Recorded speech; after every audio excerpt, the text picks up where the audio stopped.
This is LBC from Global, leading Britain's conversation with Nick Abbott. I'd like to punch him in the face. He's a great guy. He's a good guy. He's a good person. Yeah, thanks, Donny. That Cybertruck, by the way, has been banned in this country because it is too embarrassing. Your MAGA truck's too embarrassing, Donny. Don't be rude. The weather. Britons are bracing for another very cold weekend as temperatures fall to -3 centigrade overnight and only get up to +3 centigrade in the daytime for much of England and Wales. Blimey, it's like winter outside. A cold weather health alert is in place for the next 4 days. Warning, warning. Not a warning, an alert. The UK Health Security Agency has issued a yellow alert for all areas of the country, apart from the southwest, until Tuesday. Temperatures are expected to drop to -1 centigrade at night in some parts of the northeast tomorrow, and 1 degree centigrade in the north, the Midlands and the east, which sounds like everywhere else to me. High pressure in the southeast is going to draw up chilly air across southern parts of the UK in particular, and further low cloud at times as well. Temperatures 9 degrees centigrade, very windy in the northwest of Scotland. And raining, I bet.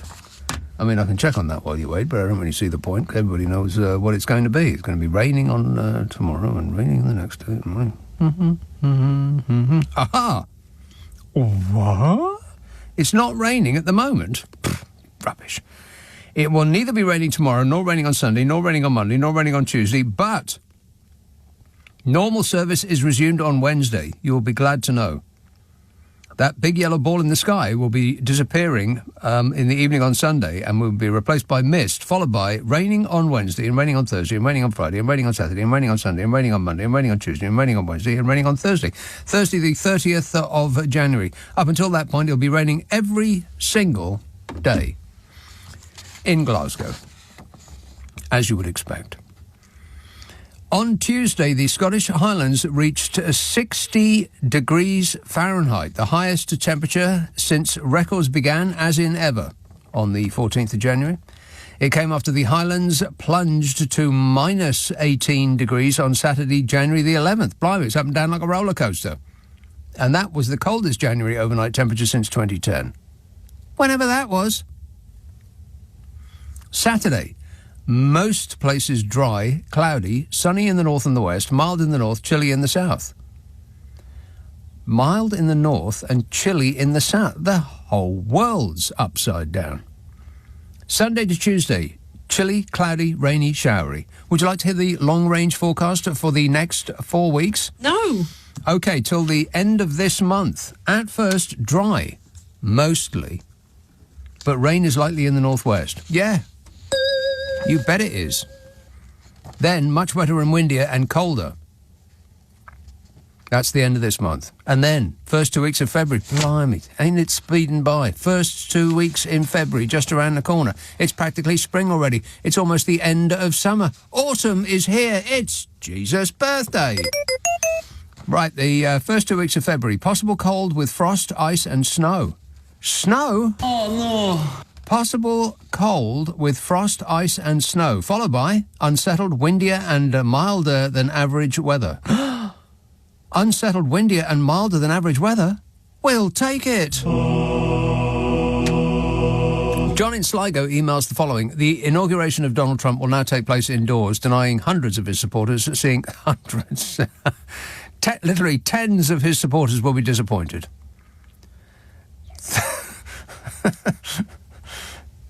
You're on a list, John. It's a total disgrace. He will, however, says John, be able to say he had the biggest crowd ever at an indoors inauguration. Yeah, it's going to be very, very, very, very, very cold. I'll give you those details right now. I mean, unbelievably cold. The Washington region should brace for dangerously cold weather on Monday when His Orange Bigliness is inaugurated as the 47th President of the United States of America, or what used to be known as the United States of America. The American dream is dead. Is dead, yeah, he killed it. It was a drive-by shooting. Temperatures will not get much above 20 degrees Fahrenheit. Now, I have no idea what that is in real temperature because I switch between Fahrenheit in the summer because you know where you are with 70 degrees. And then I switch to centigrade in the winter because you know where you are with 0. 0, I understand. 32 degrees Fahrenheit, it doesn't sound that cold. 20 degrees Fahrenheit is -6. That's the high. The high on the day that Donald Trump is inaugurated is going to be -6. And you factor in the howling winds and it will feel like it's -6 centigrade, 20 degrees Fahrenheit. Because Americans still deal in Fahrenheit because, that problem. They don't want to confuse them. They've been using the Fahrenheit thing for a while. Is this making sense yet? Temperatures will not get much above 20 degrees Fahrenheit, and factor in the winds, and that will be in single digits. And as 9 is the highest single digit, I worked it out for you. -12 centigrade. That's what it's going to feel like. At its warmest. My inauguration crowd will be the biggest in the history of our country. They just won't show up. That's all. They'll be there, but they won't be there. Everybody knows this. The wintry... Has he been on Ozempic, by the way? Because he seems to have lost, a little bit of weight from here and there. Just asking. I'm just asking questions. The wintry conditions in Washington, D.C. threaten to be about as harsh as they ever get in that area. The ground may be covered in fresh snow from a storm on Sunday. Snow that strong gusts may whip through the cold air. Freezing dinglings on the spot like Jack Nicholson in The Shining. Whoops. Warning, warning. Should have said spoiler alert. And in a perfect storm of irony, this weather is coming from Canada. Canada is invading America with its weather. The bone-chilling cold is set to invade much of the eastern United States as a lobe of the polar vortex dives south from Canada. I've got no idea what that means. What's a lobe? I mean, apart from the thing that dangles beneath your ear hole. The extreme conditions may pose a peril to any inaugural attendees who are not prepared for prolonged exposure to severe cold and high winds. Stupid people should beware. Your love for Orange Jesus will not keep you warm. Winds will be sustained at 10 to 20 mile an hour, gusts up to 35 miles an hour, and it's going to make it feel about 10 degrees colder than the actual air temperature. Extended exposure to cold, cold, to conditions that cold would be better. Means that you are at risk of hypothermia, which occurs when your body loses heat faster than it can be produced. And when wind chills are in the single digits, frostbite can occur on exposed skin in 30 minutes. And temperatures for this year's inauguration will be about 15 to 25 degrees below normal, which is God's way of saying you Americans have made a big mistake. Oh, shut up! Huge. And you're all going to pay. But that's later. Jenny says, I bought 2 paper copies of the A to Z of 2024 book. You said that selling 1 paper copy would just about buy you a coffee. So now you can have a nice coffee and a piece of cake to go with it on me. She says, you can thank me later. No, I've rethought you can thank me now, says Jenny. Hey, Jenny. Thank you. Appreciate it. My book's out. It's the one with the dirty baby on the cover. It's called... What a way to run a country, eh? What a way to run a country, eh? Dreadful. Shocking. This text says, can everybody please stop blaming the problems of the world on religious ideology? Just leave God alone. He's doing his best. Well, I think he's going to have to think it out again. This is not good enough. I mean, let's look at the state of the place.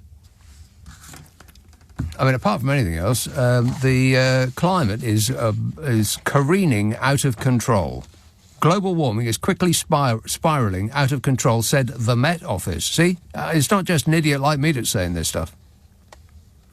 The Met Office have warned that global warming is quickly spiralling out of control. Or, as Donald Trump would say, everything is fine. According to the Met Office, we are off track to limit global warming to 1.5 degrees centigrade above pre-industrial conditions. Last year saw the fastest annual rise in carbon dioxide since records began, as in ever. What's more, satellite measurements showed a very large rise of CO2 across the globe. Hang on, I'm going to cough.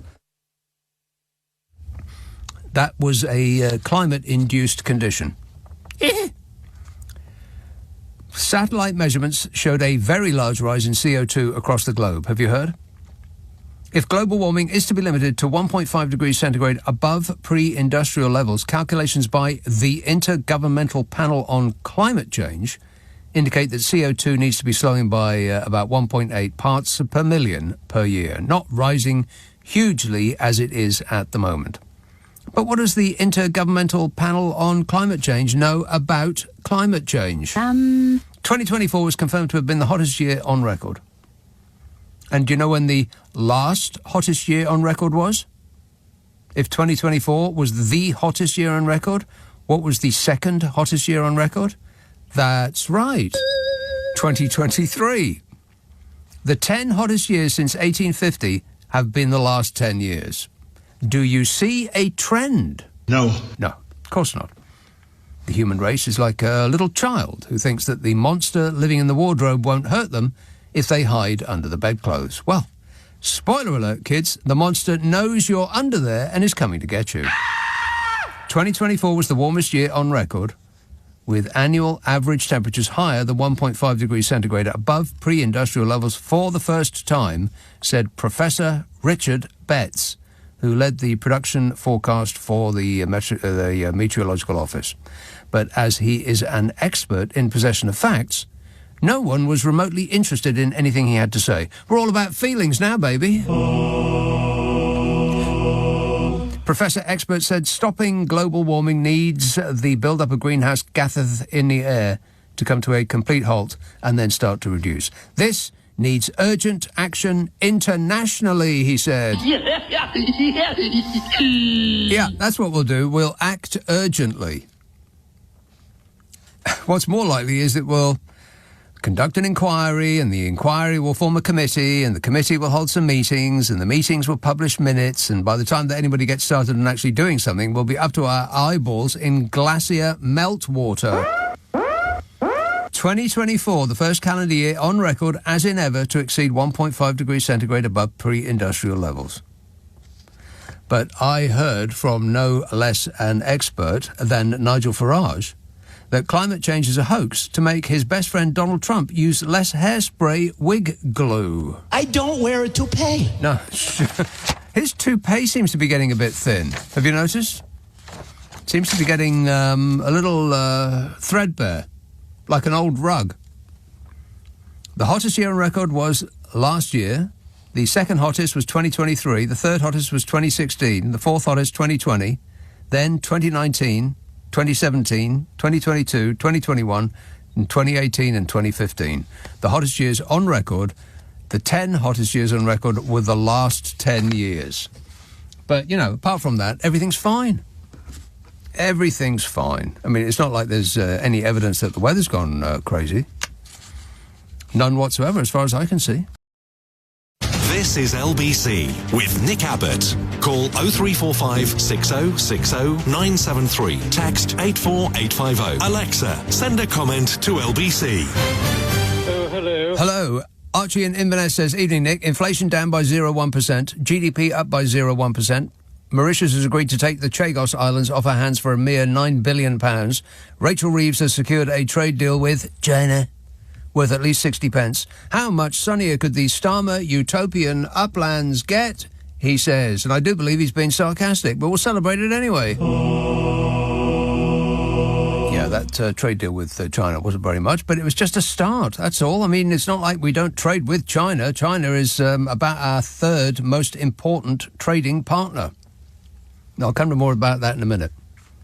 Exciting, isn't it? No. Forthcoming attractions. China. Matt in High Wycombe says, Nick, I still can't work out why the giant orange man needs to use tanning products. I mean, he spends half his life on a golf course and he lives in Florida. It makes no sense to me. Nothing about that man makes any sense. I think he's switched brands, hasn't he? Or at least he's switched hue. He's a different hue now. Not Huey Green, but he's a Huey sort of dusky burnt umber. He's like a dusky burnt umber.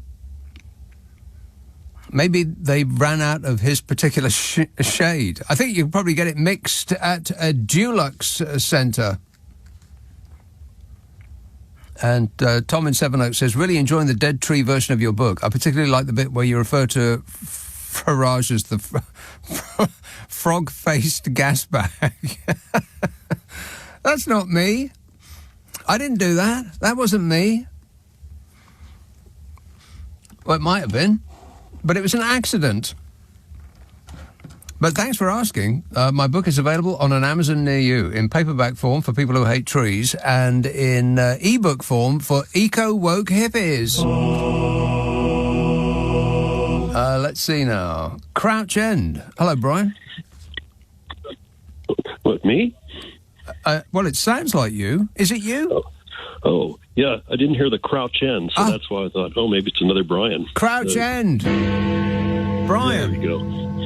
Well, yes, just been amused this week watching confirmation hearings of the cabinet. Yeah, the various assorted this clown show that he is surrounding himself with. Yeah, and actually, the one that was, Pete Hegseth was bad, but Pam Bondi, I kept thinking it was Bondi, like Bondi Beach in Australia. But she's the nominee for Attorney General because Matt Gaetz seemed to be underqualified.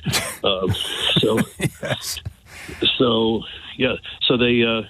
Pete Hegseth, by the way, I mean, he makes a big deal about his military past, but he was a part-timer, wasn't he? He wasn't actually a real military person. Have I got that right? Yeah, he was no commanding officer or any frontline kind of guy.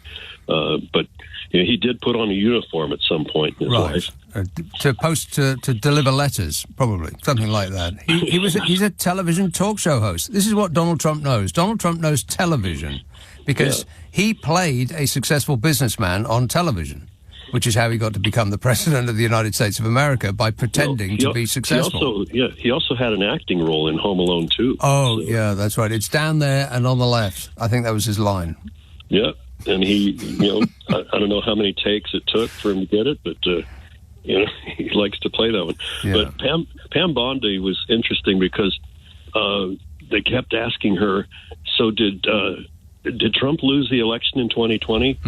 And she just kept saying, Joe Biden is the president. And the senators kept saying, that's not what I asked. Yes. And that seems to be the buzzword, because I remember J.D. Vance getting the same question over and over. And he would say, well, I'm not concentrating on the past. We're trying to build a future here. Right. They've got all the answers. You can't upset Orange Daddy because the only thing that he cares about is ratings and being praised. Yeah, and being adored and royally feted or whatever. There will be a parade at some point because he really wants that. Definitely. As soon as the weather breaks, they'll be filling balloons with his face on. Yeah, I love. There is a Diet Coke commemorative bottle that's coming out. No. I saw that today, yes. You're kidding. And it's going to have the White House, and it's going to have Trump's image on it. Oh, my God. And I don't know if... Well, if there's a Diet Coke bottle coming out, then Pepsi will be furiously trying to figure out how they can, at least give him a check for $1 million. I mean, at the very least. All of these people, they're prostrating themselves in front of Orange Jesus. It's just embarrassing. I mean, how much more obvious can it be that the American government is for sale? The highest bidder, and if it's Russia, it's Russia. So. Yeah, that's right. Russia wins again. Yeah, ding ding. It's a clown show, and it's fun to be watching it from here. Another guy I saw today. He's being interviewed for confirmation as energy secretary, and he thinks the L.A. fires were just hype. It's just one thing after another. Today was just so loaded with. I said, "Well, I can't wait call Nick and pass this stuff. Yeah, I tell you what, I think that the rest of us, all of the rest of the world, should build a big, beautiful wall around America and keep the crazy in. Yeah, well, I think Trump was talking about a dome at one point, and then I think someone said, but they tried that in the Simpsons movie, and it and it didn't work. Yeah, that's right. Well, if at first you don't succeed, keep doing the same thing over and over. That'll work.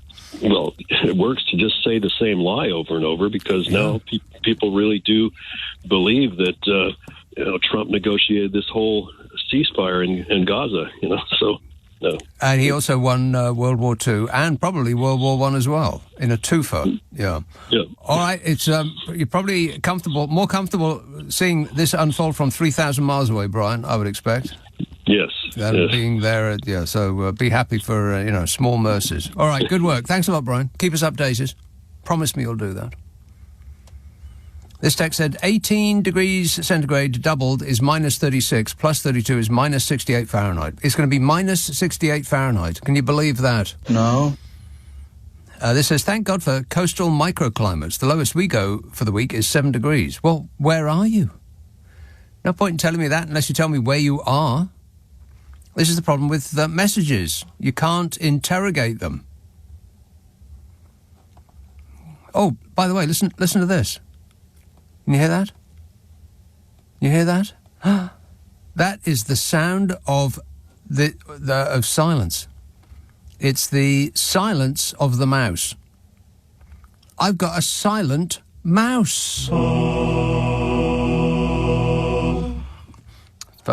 Courtesy of the person who was complaining that my mouse was making too much noise. Well, I ain't making no noise now. So I appreciate the complaint. Hey, complainant. Stop whining. Kath texts, the weather in Washington on Monday, is that hell freezing over? Yes. Yeah. Well, I couldn't be happier. Actually, I'm a little bit disappointed because I'd like to have seen the crowd size. I mean, no doubt his fans would have shown up in massive numbers trying to make Daddy happy. Because, you remember the last time he just went on and on and on about it. Boring! Because he's a TV star, so he just cares about ratings and, and receiving the love, which is why he was obsessing about the crowd size. But Barack Obama's was bigger than his. But this time around, he's got an excuse because all of his cult fans would freeze if they actually showed up in person outside. But I bet some of them do. And I bet some of them do. In that order.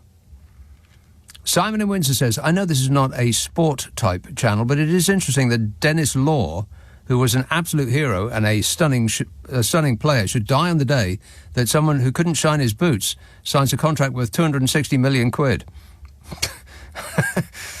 I worked it out that a nurse would have to work 866 years to earn what he does in a year. And people moan about bankers' salaries. Well, the reason that people moan about bankers' salaries is that their behaviour actually affects all of us. And if they're in there, making nuts deals because they know that us poor dokes will bail them out, and if they win, then they collect the winnings, and if they lose, we pay them back. That's why they complain about bankers' salaries, because it encourages the kind of behaviour that got us into trouble the last time, and the time before that, and the time before that, and the next time, probably. Because I think that their rules and regulations are about to be eased, which doesn't sound like a very good idea to me. But what difference does it make that a footballer, an entertainer essentially, gets, is it 260 million quid? Why do they always tell you a footballer's salary by the week? No other person, no other job has their salary listed by the week, does it? And when they say it's per week, do they mean per week of season, or are they counting 52 weeks? Because I guess they can't do, they can't go and be a skiing instructor on the off-season, can they? They've got to still be footballing. So if it is per year, why do they tell it to us per week? No other job describes their salary like that. Weird. Unless you've got unless you're making almost no money at all. I mean, if you're a paper boy, then you don't list how much you're making by the year, do you? You list it by the week or even by the day. OK, a message coming in from next door. The reason why it's per week is because when it was first reported, it was quoted as that, comma, footballers get paid monthly anyway. That's not an explanation. So you get nothing. It's just how it's reported. Well, that's like saying it's just the way it is, which is also not an explanation. Why do footballers' salaries get reported by the week? Is it because the amount over the year would be so huge that it would upset fans? Like this person here who's complaining about Erling Haaland were earning 260 million quid. Actually, I couldn't be bothered to work it out over the period of the contract. And I'm surprised that it's not more than that. I would have expected it to be about $1 billion. I mean, isn't some motor racing person about to sign a contract worth £1 billion? For what? I do believe it's the car that does the work. Around and around and around they go, and nothing ever happens. No, I'm perfectly fine with people in show business, which is what football is, earning vast amounts of money, because if they didn't give it to him, the owners would be taking it, wouldn't they? It's money coming from the owners, and they can afford it, because they're made of money. They are. Nick Abbott on LBC. Call 0345 6060 973. He is a very sick and dangerous man. Speaking of which, Rhonda in Purton says, "Evening, Nick. I'm going to watch Blue Velvet tonight in honour of David Lynch's sad death. What a unique catalogue of work he left us." Yes, unique is absolutely right. And Blue Velvet, one of my favourite films ever, the Dennis Hopper performance in Blue Velvet is absolutely amazing. Be polite! I am being polite. Kath texts, the weather in Washington on Monday is that... I read that one. Hell freezing over. Correctamundo. Merthyr Tydfil. Hello, Jeff. Oh, Nick. How are you doing, boy? Good, thanks. Right. Did your water cut off today? No. There was some manor in Wales, I think maybe it was up north, actually. North. Conwy, perhaps, from memory. Yeah, close. They had no water at all. Close to Eryri. Where? And Arwyddfa.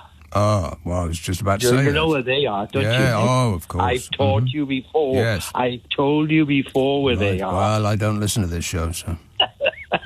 I'm doing your homework again. Anyway, look, this colour of Trump, it's rather strange.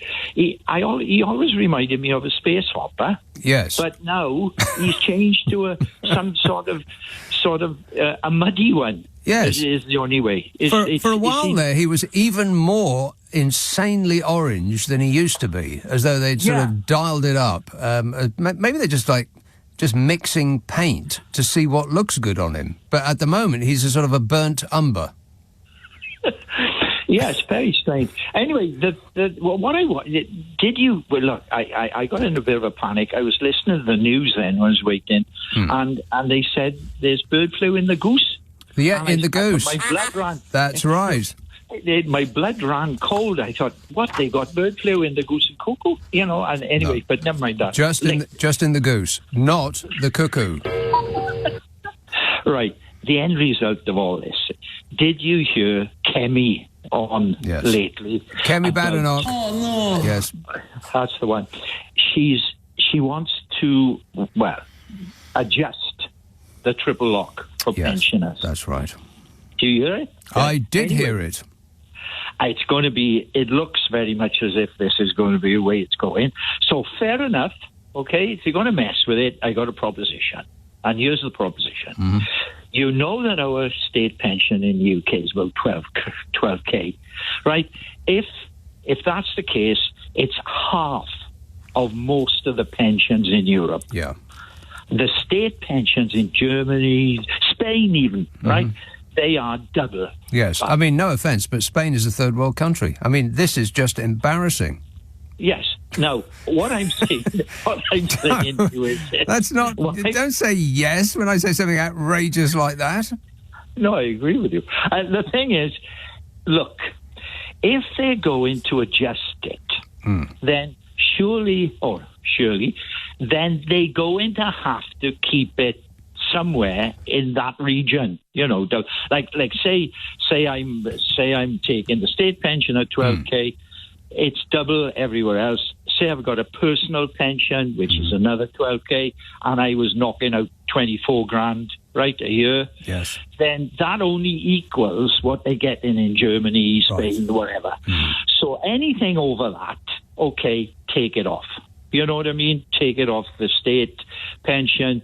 But there's got to be a minimum here. If they're going to mess about, there's got to be a minimum. And we deserve to have the same as the rest of Europe. That's all I'm saying. Right. Okay.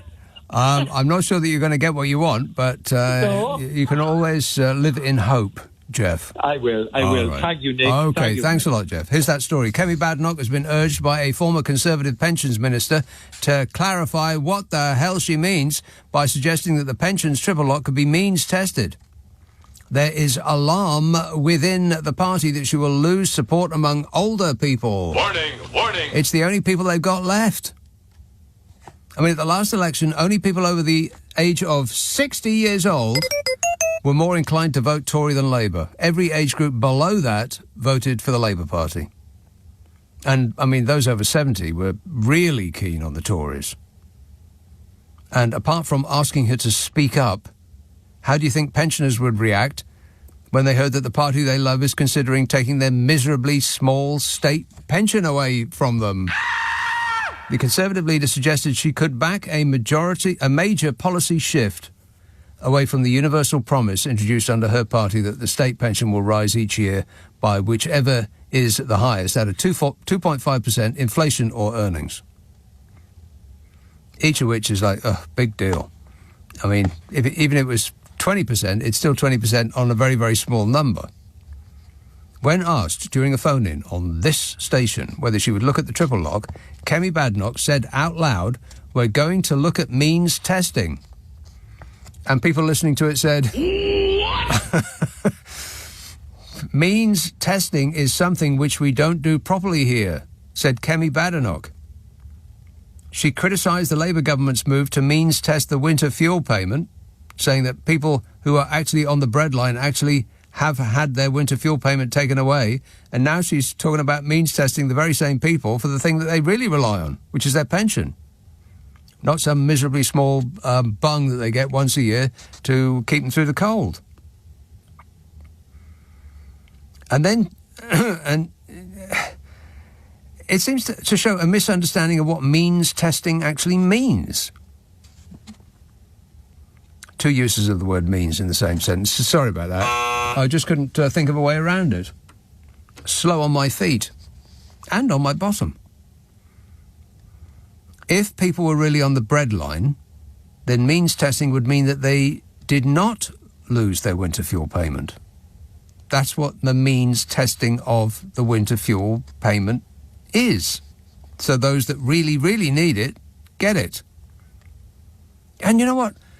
I think that everybody's looking the wrong way on that. Like we were just saying, the only reason that some people have come to rely on the winter fuel payment is that the state pension is among the meanest in Europe. I mean, they wouldn't need a winter fuel payment if they had a less stingy state pension. Why aren't people talking about that? I mean, none of this would have happened if the state pension was something that people could live a decent life on. But it isn't. You just about barely scrape by. I mean, if the 200 or 300 quid fuel payment is the difference between life and death, then it's the level of the pension that's the problem, not the fuel payment. Isn't it? But, you know, Kemi Badenoch isn't going to look to raise the pension amount. She's looking to take it away completely. Every now and again, they just say the quiet part out loud.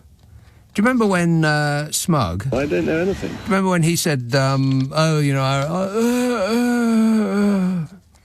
he said our attempt at gerrymandering blew up in our face.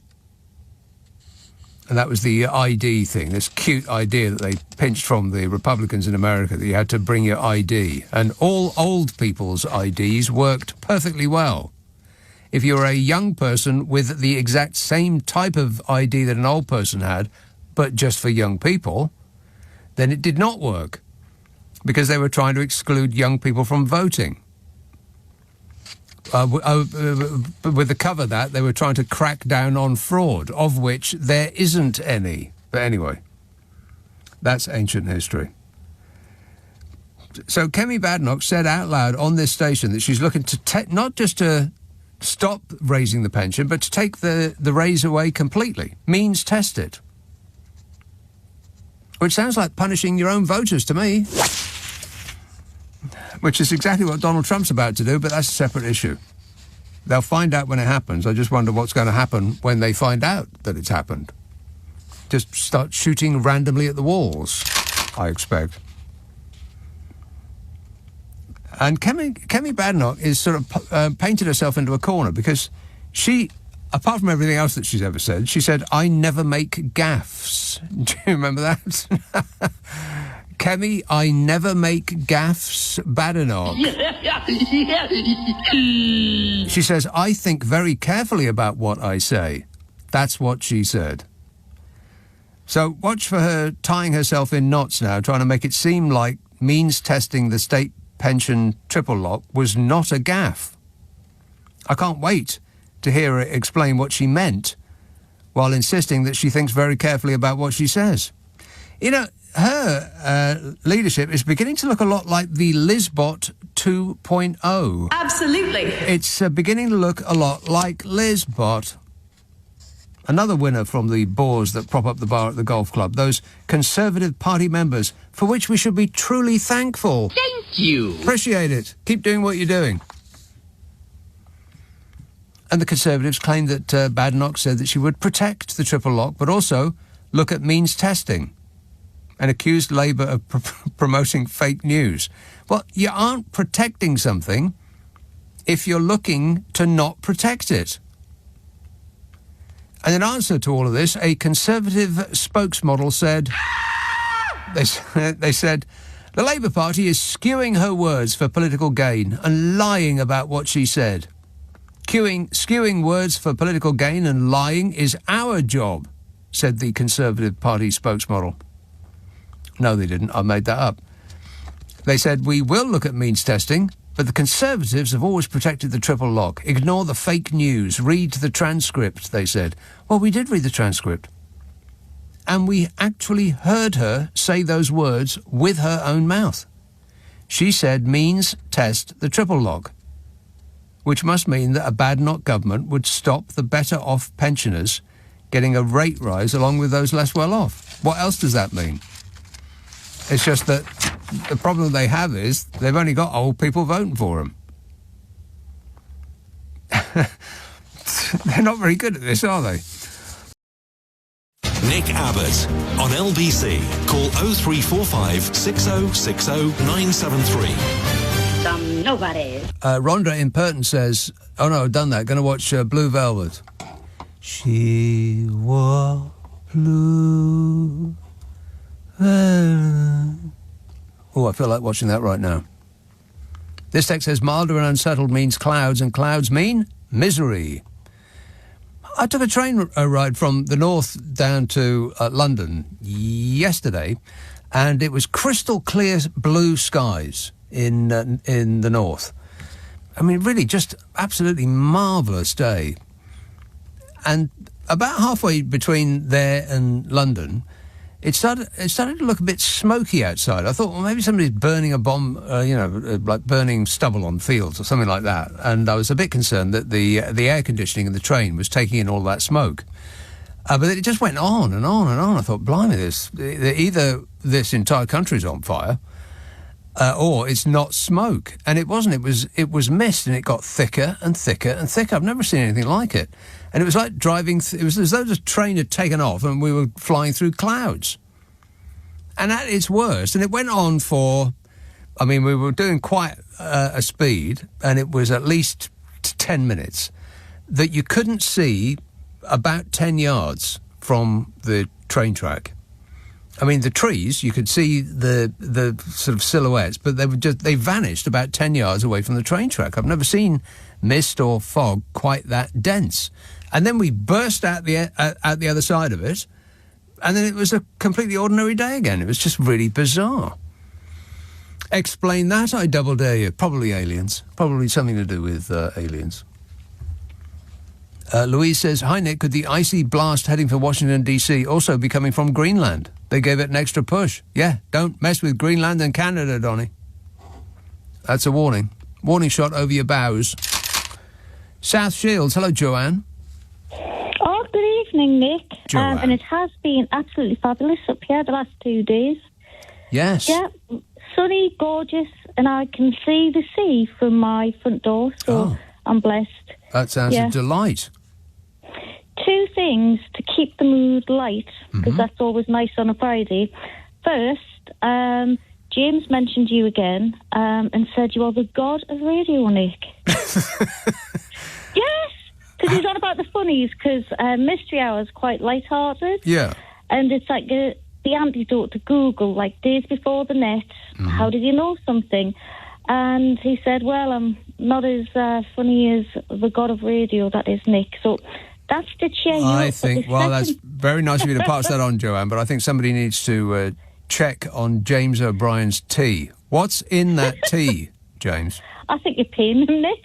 The second thing is, I've solved the mystery of Donny's face. Ah.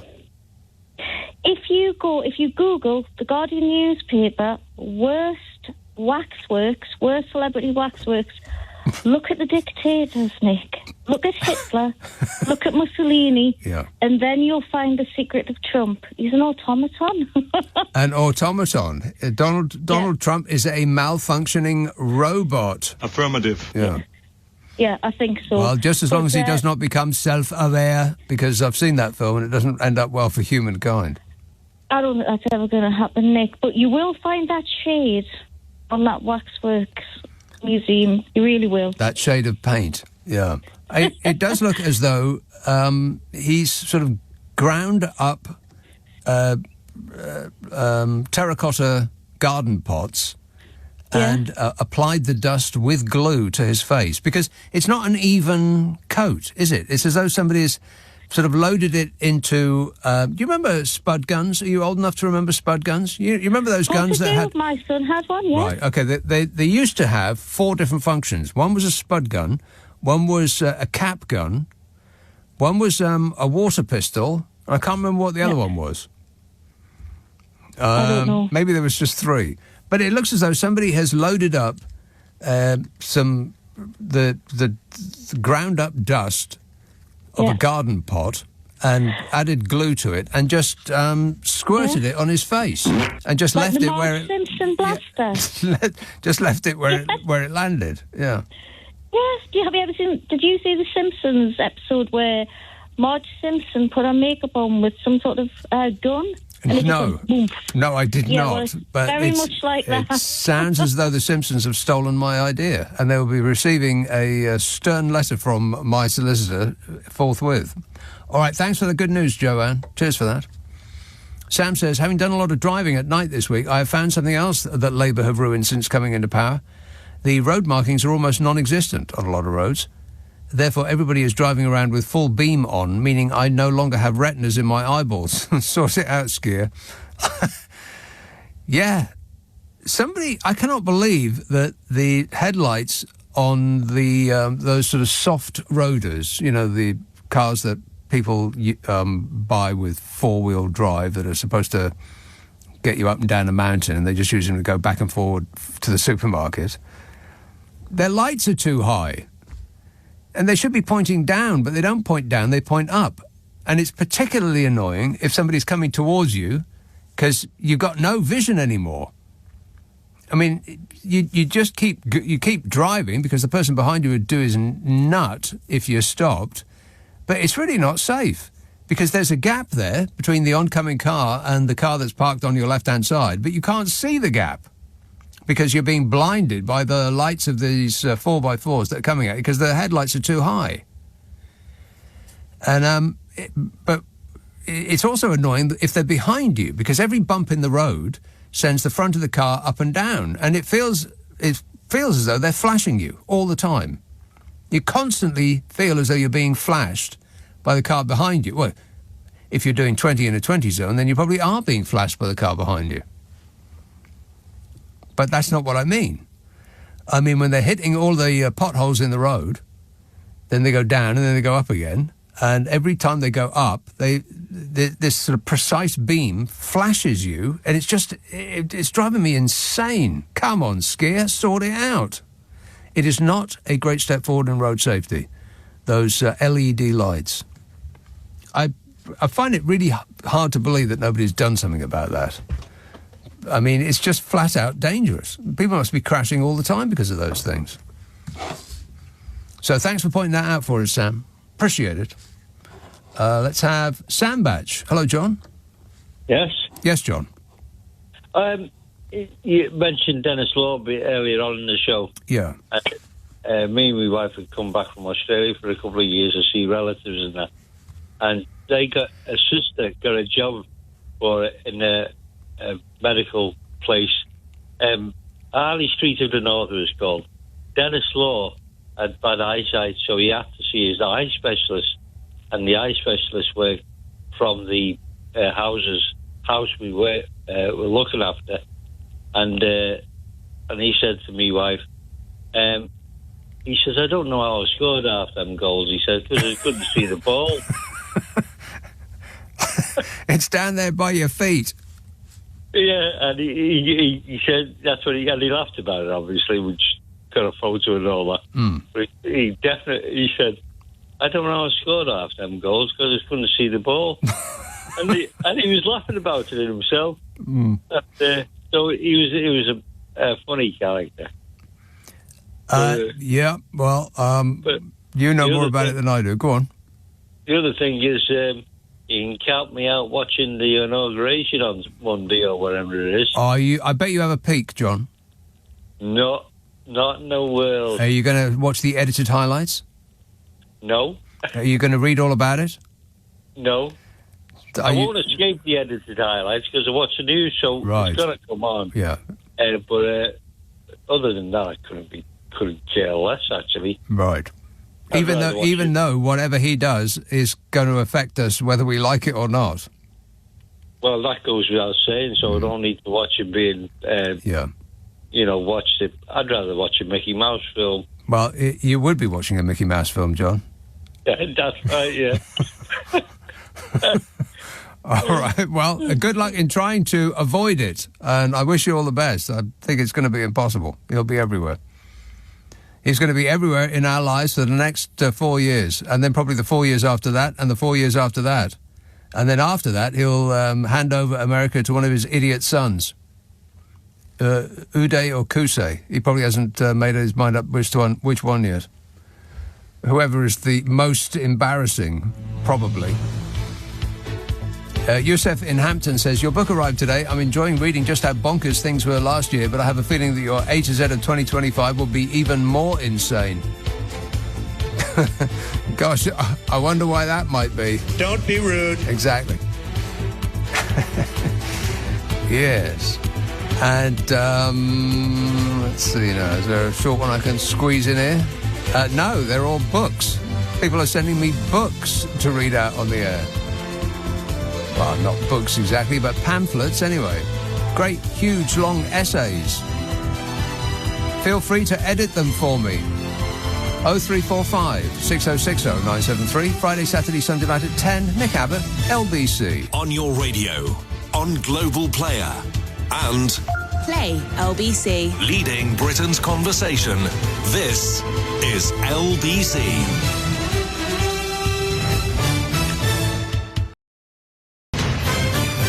This is LBC from Global, leading Britain's conversation with Nick Abbott. You're joking.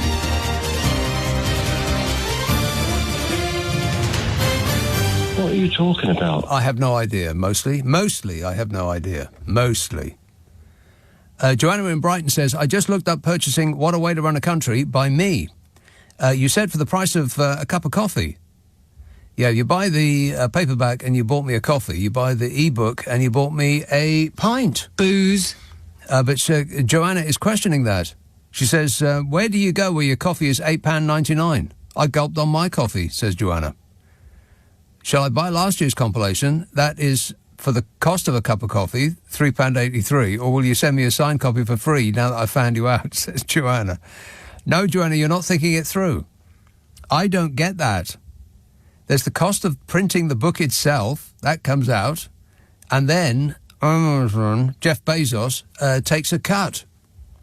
Because, the second richest man in the world isn't made of money, So I don't get the amount that it costs. What I'm telling you is that that's what I will get. You buy the book, you bought me a coffee. You buy the e-book, and you bought me a pint. Or you could buy neither of the two, and you could have bought me nothing. You're welcome. Thank you. Let's have Bristol. Hello, Wanda. Hi, I'm a woman. Great news about Jack Draper. I wanted to say, I'm going to be working at the White House in February. I'm really excited. I'm a consultant, so it'd be really exciting. You're a consultant? But I can't... For what? I'm going to work at the White House in February, and I cannot get any cricket boxes. They've sold out on Amazon, so I'm a bit concerned about that. Wanda, are you a listener with material? No. I am a consultant, and I am going there in February. And what do people consult you about? Well, I look at how if the waste products, what waste products we can make into products that are fit for human consumption. So I'm supporting the When White House with that. you say consumption, do you mean eating? Yeah, so it's kind of ultra processed plus waste products that are changed into something people eat. Well, it's just the way you put it. It sounds a bit grim, but it's just finding other food sources beyond like the regular food sources. Like what? Well, it's different chemicals. We're eating chemicals? Well, it's kind of where the ultra process is.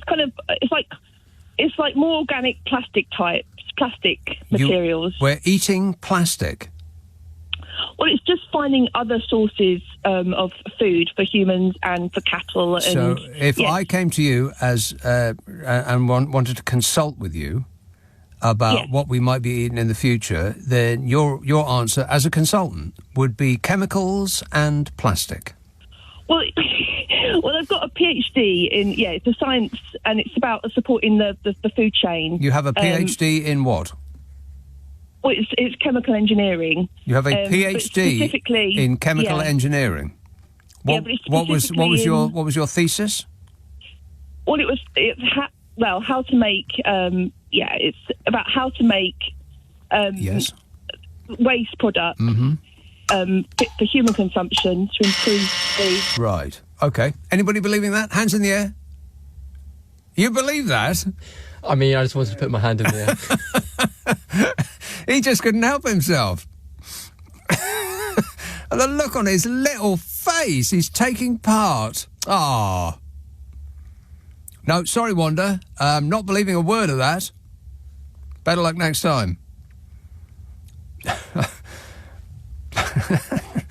We're going to be eating... Well, actually, we eat plastic now.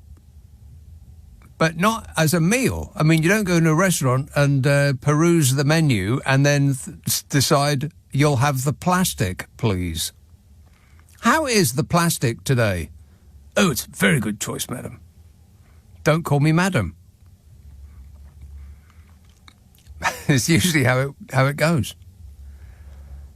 I think I'll have a bottle of the chemicals to go with the plastic. What do you recommend? Another restaurant, madam. Paddy in Cheltenham says, "Hey, Nick, do you remember back in the 1990s when we were all warned that we needed to do something urgently about preventing climate change due to rapidly increasing CO2 levels? Simpler times," says Paddy. Yeah, exactly. We were, in the 1990s, we were urged to do something urgently about preventing climate change. And what do? Absolutely nothing. And what are we going to do in the future? Nothing again.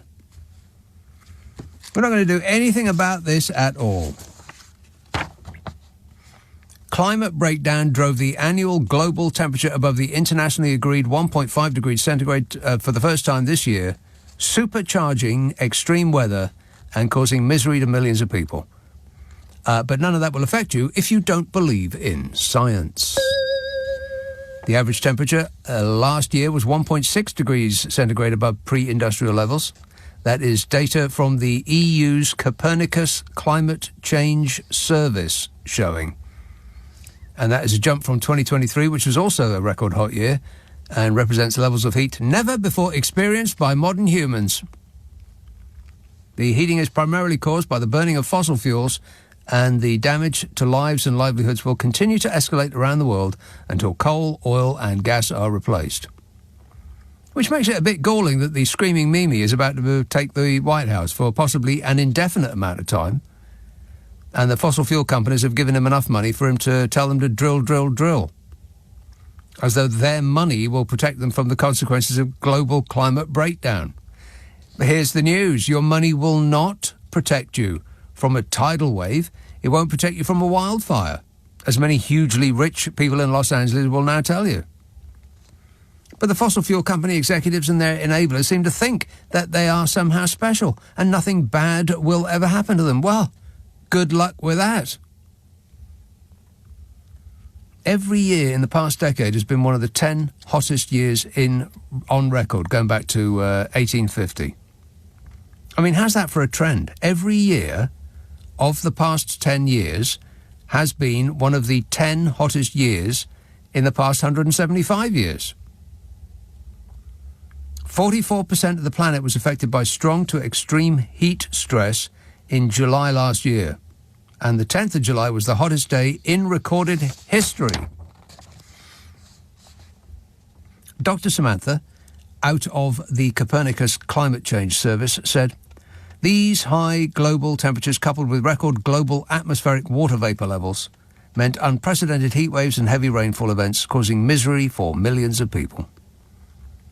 Dr. Friedrich Otto at Imperial College London said, "This record needs to be a reality check. A year of extreme weather showed just how dangerous life is at 1.5 degrees centigrade. The Valencia floods, the US hurricanes, the Philippines typhoons, the Amazon drought, just 4 disasters last year that were worsened by climate change. There are many, many more," said Dr. Friedrich Otto. But, you know, he's just an expert in possession of facts, and nobody is remotely interested in anything that he's got to say. We'd prefer to get our news from some frog-faced gasbag bellowing on about wokeness while propping up the bar at the golf club.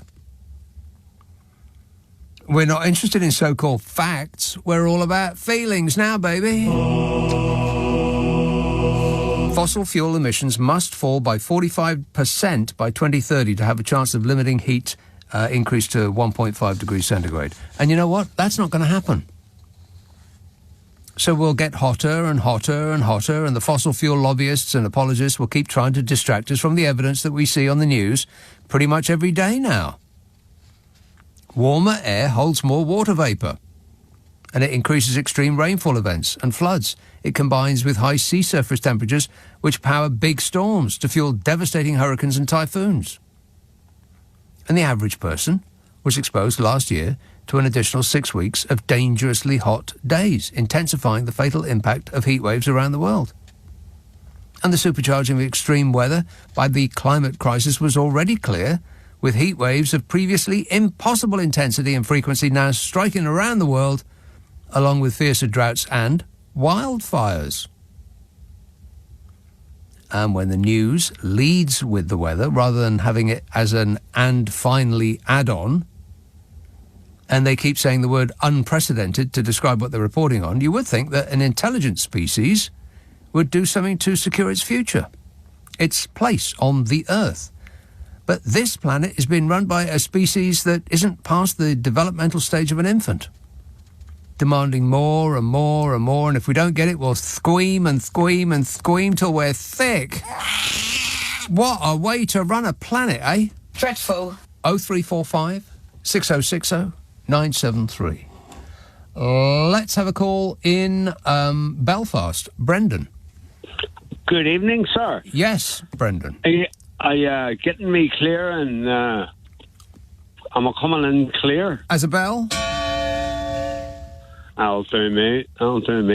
Listen, I rang up number one, and that's all there was, number one, about the book. The book. Oh, the book. Yeah. Yeah, my book that's on Amazon called What a Way to Run a Country. Mm-hmm. Yeah. It's got a dirty baby on the cover. Dirty baby. Apparently it's available in paperback and on the e-book formats. Yeah. Paperback is that right? for people who hate trees and e-book for eco-woke hippies. Yes. Right, that's brilliant. I didn't know it. But just... I was talking about... I rang up about the book, but first of all, on a serious Friday night note, this is the second time in 6 months that I've held a phone to my ear because your producer said to me, Brenton, your AirPods, you know what I mean? Oh, right.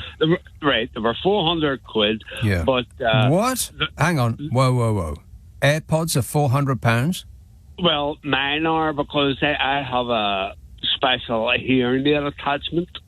But anyway, it doesn't work for LBC, and you keep saying, oh, I don't know about these phones.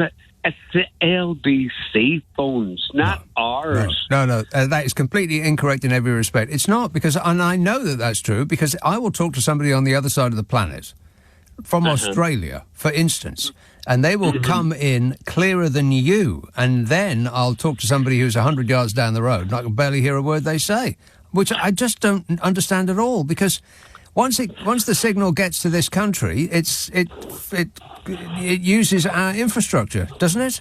Or does it beam in straight from space? Don't ask me. I've got no idea what I'm talking about. Calm down. You're talking about the difference between a landline, which is... No. I'm talking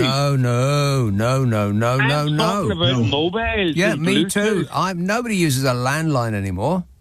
But nobody's ever rang you with a mobile from Australia. Yes, they have. Absolutely. No, they don't. Yes, they have. They've called me from Australia. They've called me from China. I've had calls from New Zealand. There's people call me from here, there, and everywhere, baby.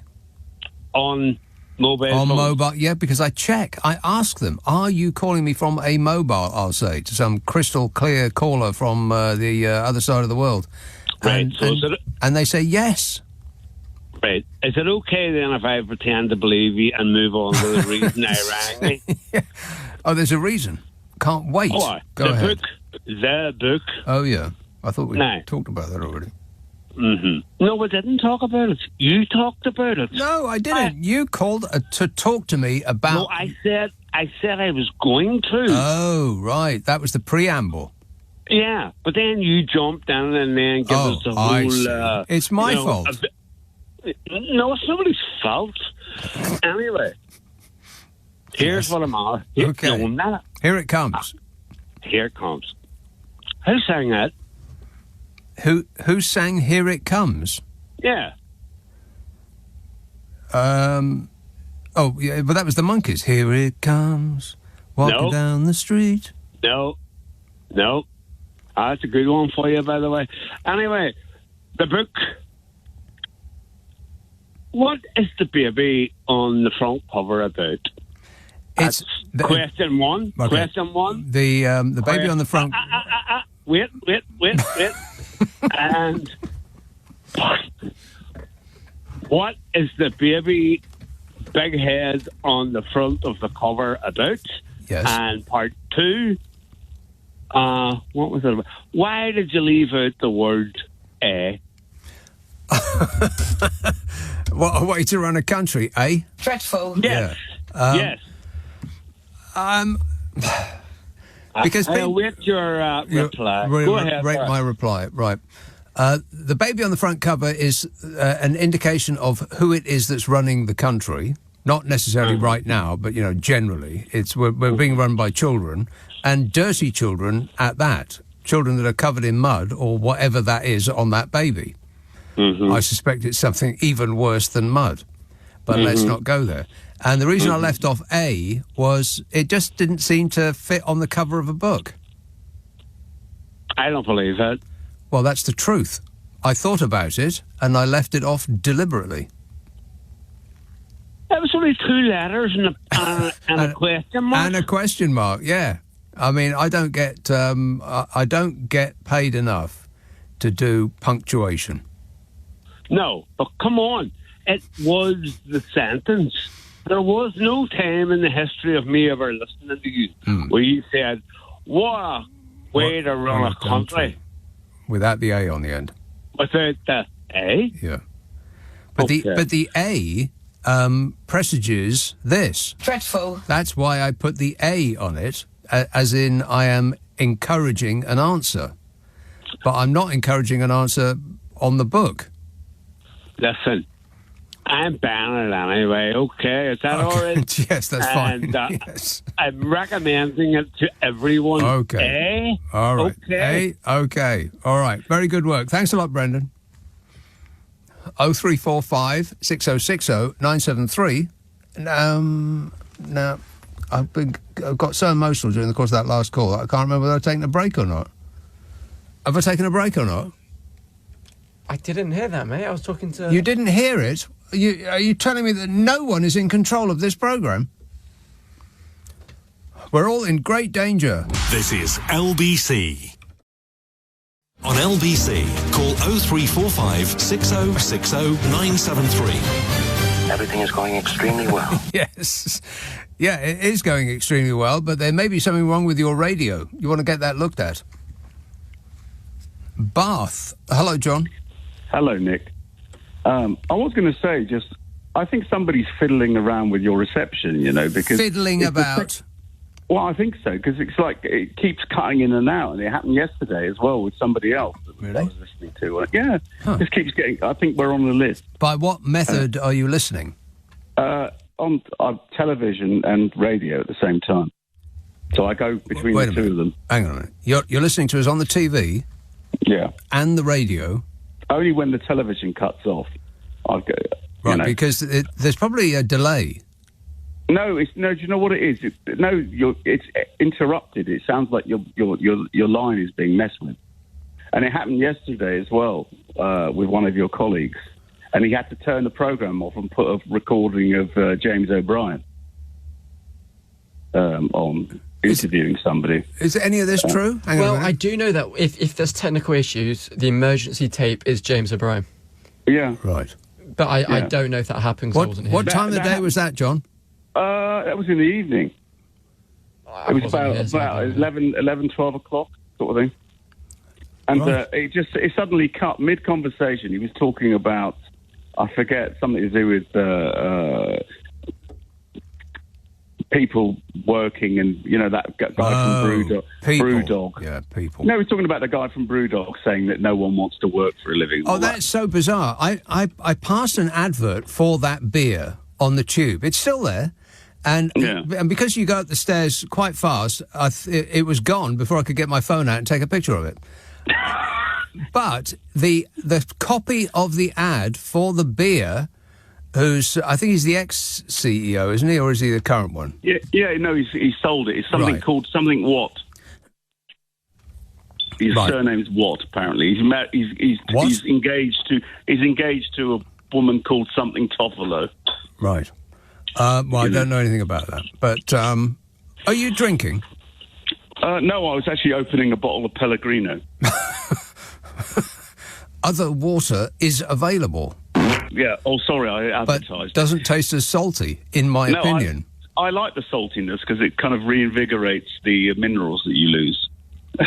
Doing what? Oh, well, just existing. Do you lose minerals by just existing? I know, it's terrible. When you get to a certain age, that's the way it is. But I was going to say to you... hang on a minute, I haven't finished yet. Before you say your two things, let me say this one thing. All right, carry on. Yeah, the guy who founded BrewDog was going on about, work-life balance is for people that hate their work. Something like that, wasn't it? And the very same beer is advertising itself by saying life is all about balance. Honestly, he doesn't understand the irony and the hypocrisy. Honestly, it's just... I wouldn't mind. I know a fair bit about his business practices, and I won't go into it. No. But it's just, he's a bit like Dyson, let's put it that way. I think that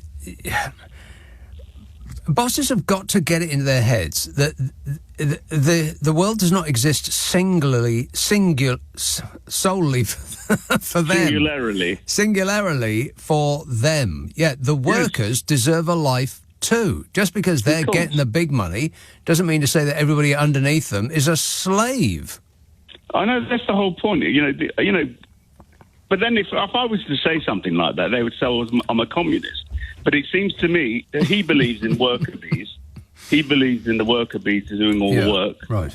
And this is, you see it all over. I mean, the supermarkets were saying, because of the new regulations about improving the life of the staff, which the Labour Party have brought in. One of the many, many, many things that they brought in, they got zero credit for so far. They've done quite a lot of stuff recently. They really have, actually. Yeah, even before this recent surge, they'd done a lot of stuff. It's just that they're too embarrassed to tell anybody about it.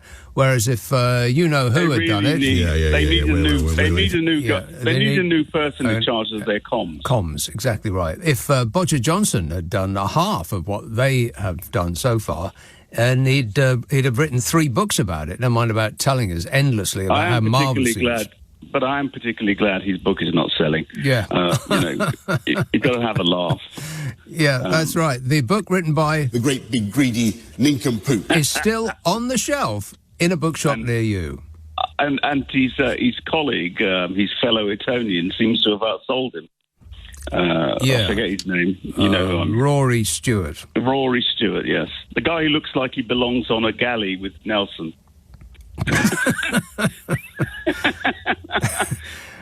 And what's Rory Stewart's book about, by the way? Well, to be honest, I've not read it. I'll have a look at it. What I was going to say to you is this.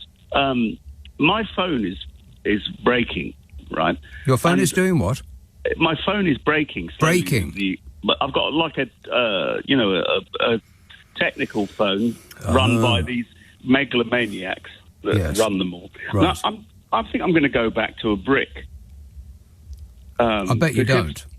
No, honestly, I'm starting. I'm so fed up of engaging with the machine. But it's just so useful. You will miss all of the things that you think that you don't actually need, like your sat-nav, for instance. I mean, do you know where you are right now? I'm sitting in Bath. Yeah, but where? In my living room. Without a sat-nav, could you get back to where you are now if you left from where you're sitting? No, but just look at the music situation. Listen, I've lost so many albums due to the tunes. You've lost so many albums due to the tunes. What does that mean? Yeah, well, the Apple thing. I won't say its name. Oh, God. Well, I hate that company for a very good reason. It's because all of my... let me say this one more time. I must have whined about this about 1,000 times. Stop whining. I curated my entire CD collection on Apple iTunes. And...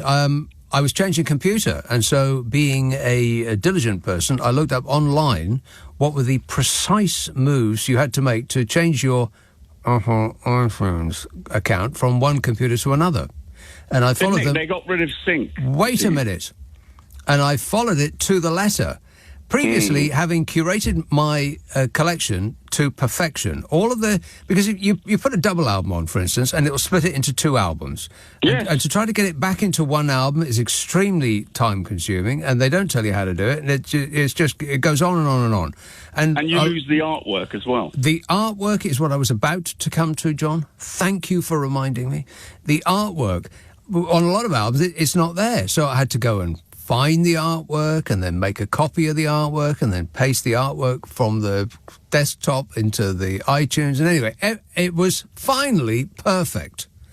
Yeah. And I changed computer, looked up precisely the steps you need to do in order to take your Apple iPhone's account from one computer to another. And it transferred the albums right enough. And from 3,000 odd perfectly curated and artworked albums, I then had 3,000 anonymous tracks marked 1. Oh, no. 3,000 anonymous tracks marked 2, and so on. Well, who's got time for that? I mean, it's ridiculous, honestly. It's like I had the same thing. When I had a lot of vinyl, it was simple. But this thing, honestly, even albums I've bought, Nick, suddenly I've only got 2 tracks out of each album. It's infuriating. It really is. So you can go backwards to vinyl or forwards to streaming. Honestly, this is why I'd be happy to have a brick. Because at least, I just phone my wife or I'll phone whomever, and there's no problem. I was going to ask you something. Unfortunately, we've just run out of time. Oh, what's the question? Do you know you have your book online? Yeah. Have you thought of actually signing a few copies for more money? No. You should. Signing them for more money? No. How could me scribbling my name on it possibly make it increase in value? No, but it would. Because, listen, I'm not saying... Listen, you want a coffee or a pint, I understand. Yeah. But listen, if you scribbled your thing across it, I'd pay for it. Right. How much? Surely I'm not... Well, whatever you asked. I'm not in a minority, surely. £1,000 million. Well, I'd probably pay £1,000. 1,000... Right, 1,000? Yeah. You would pay £1,000? Yeah. For my signature? Well, no, just because... listen, you don't realise how beloved you are. Oh, yeah. That's the thing about me. I'm going to have to go get a bucket, John, because I think I'm going to vom. You're too modest. All right. OK. Thanks a lot, mate. 0345 6060 973. I think there's an emergency responder on its way to Bath. Leading Britain's conversation. Nick Abbott. Alexa, send a comment to LBC. I don't believe I've ever met him. I'm pretty sure I didn't meet him, and I just don't know anything about him. David in Teddington says, "Hi, Nick. If Donny can stop the Ukraine war in 24 hours, maybe he can solve climate change in a week." I could do it quicker than a week. I could do it in 10 days. Latoya texts, "Good evening, Nick. 4 years ago, when Trump left the White House, you said, 'What will I speak about now that he's gone?' Now that he's back, your show will be buzzing. I'll be tuning in every weekend. I cannot wait," says Latoya. For the latest craziness from Orange Jesus. Don't be rude. And Sue says, "Whatever happened to Greta Thunberg? When talking about climate change, she did get our attention for a while. I wonder what she's doing now." 5 to life, I think. Something like that. Cumbernauld. Andrew. Good evening, Nick. I can answer one of your previous callers' questions. Yes. Who was it that sang Here It Comes, Here It Comes? That was Mick Jagger, Rolling Stones, 19th Nervous Breakdown. Oh, 19th Nervous Breakdown. That's right. Mick Jagger and the Rolling Stones. Rock and roll! Yeah. And I can also give predictions about what we're going to be eating in the future. Only the very rich are going to be eating proper food. And the rest of us, if you've seen a classic Charlton Heston film, we're all the rest of us are going to be living on soil and green. Yeah. People, you're eating people. Yes. Soil and green is made out of people. They're eating the people that live there. And this is what's happening in our country. It's a total disgrace. And also, spoiler alert, by the way. Oh, yeah, that's right. Yeah. Sorry about that. Alert. Spoiler alert. Warning, warning. Yeah. Yeah, so, in the future, a bit of prize steak. I would imagine that in the future that real food like steak and stuff like that will be the preserve of the rich, and everybody else will be eating stuff that's squirted out of a tube. Yep. Because Tesco have already got steak at 48 quid a time, and it's in the security... £48? What kind of steak is it? I have no idea. But Must be one of them waggy steaks, Yeah, steaks that wag, like from, dogs. They're eating the dogs. Yeah, that's why they call it waggy steak. Yes. Yeah. Yeah, and it has to go in a security pack with a tag on it. Well, everything's in a security pack with a tag on it that's worth more than £1 these days. Yeah, pretty much. Everything from baby formula to steak. Yeah, and don't forget razors. Yes, and batteries. Batteries and, all sorts, yeah. Anything worth nicking is becoming unnickable. Butter, milk, cheese. Booze. Cheese. Booze, well, yeah, booze. I mean, it's like the Krypton factor to try to get booze in a supermarket near me. You've got to press a button on the fridge, and then somebody in a remote location checks you out to see whether you're legal, decent, honest and true, and then the fridge is opened by them. And only then can you reach inside and get your favourite product. Booze. And Yes. and then, of course, you've got to take it to the nice cash person, the people that sit there and go, boop, boop, boop, all day long. Can you imagine? Boring. And they got to take this sort of Krypton factor cage off the wine, or heaven forbid that it should actually be spirits, something that's really worth a lot of money. You virtually have to take the rest of your day off just to get in that blooming thing. Yeah. So, welcome to our future, folks. Yes. We're going to be too skint for anything that's worth having. Exactly right. Okay. Yeah. All right. Thanks a lot, Andrew. Cheers, mate. George says the government have said that inquiries are too long and financially burdening, so there will be no more inquiries. They will be replaced with probes in the future. Yeah, inquiries are out. All about probes now, baby. Chris in Liverpool says, I am devastated that you've replaced your mouse. That noisy clicking and strolling was iconic, says Chris. Yeah, you haven't heard a word. I mean, I haven't heard a peep from the... Well, I mean, if I move it around like that, of course, but then that's not using it in the prescribed manner. There, I just clicked there. You didn't hear it, did you? I'll do it again. Oh, a little bit. But you had to really strain to hear that, as opposed to the clattering about that used to accompany my every mouse move. I've got a quiet mouse. This says, will there still be room for Nigel to squeeze into this arena for the inauguration? I do hope he doesn't end up watching it on TV in his hotel room. Well, that would be absolutely tragic, wouldn't it? I'm a nutcase. Yeah, he goes all that way again and gets ignored again. It's almost like Donald Trump's not that keen on you, Nige. It's almost as though he doesn't really care. East Yorkshire. Hello, Mike. Hi, Nick. Yeah. A couple of bits. Going back to Badenoch quickly, if I can. Yeah. He said what she said. The internet and social media exploded. Everyone's jumping up and down, shouting about all this lot. And it wasn't until tonight on Rachel Johnson's programme, an expert came on and said what I thought from the first moment I heard this. And he said, what she actually said was totally incoherent. She made no sense. She didn't link anything together. She didn't put any proposals together. We don't know what's going to be means tested. You can't means test and triple lock because that's a policy. You can't means test.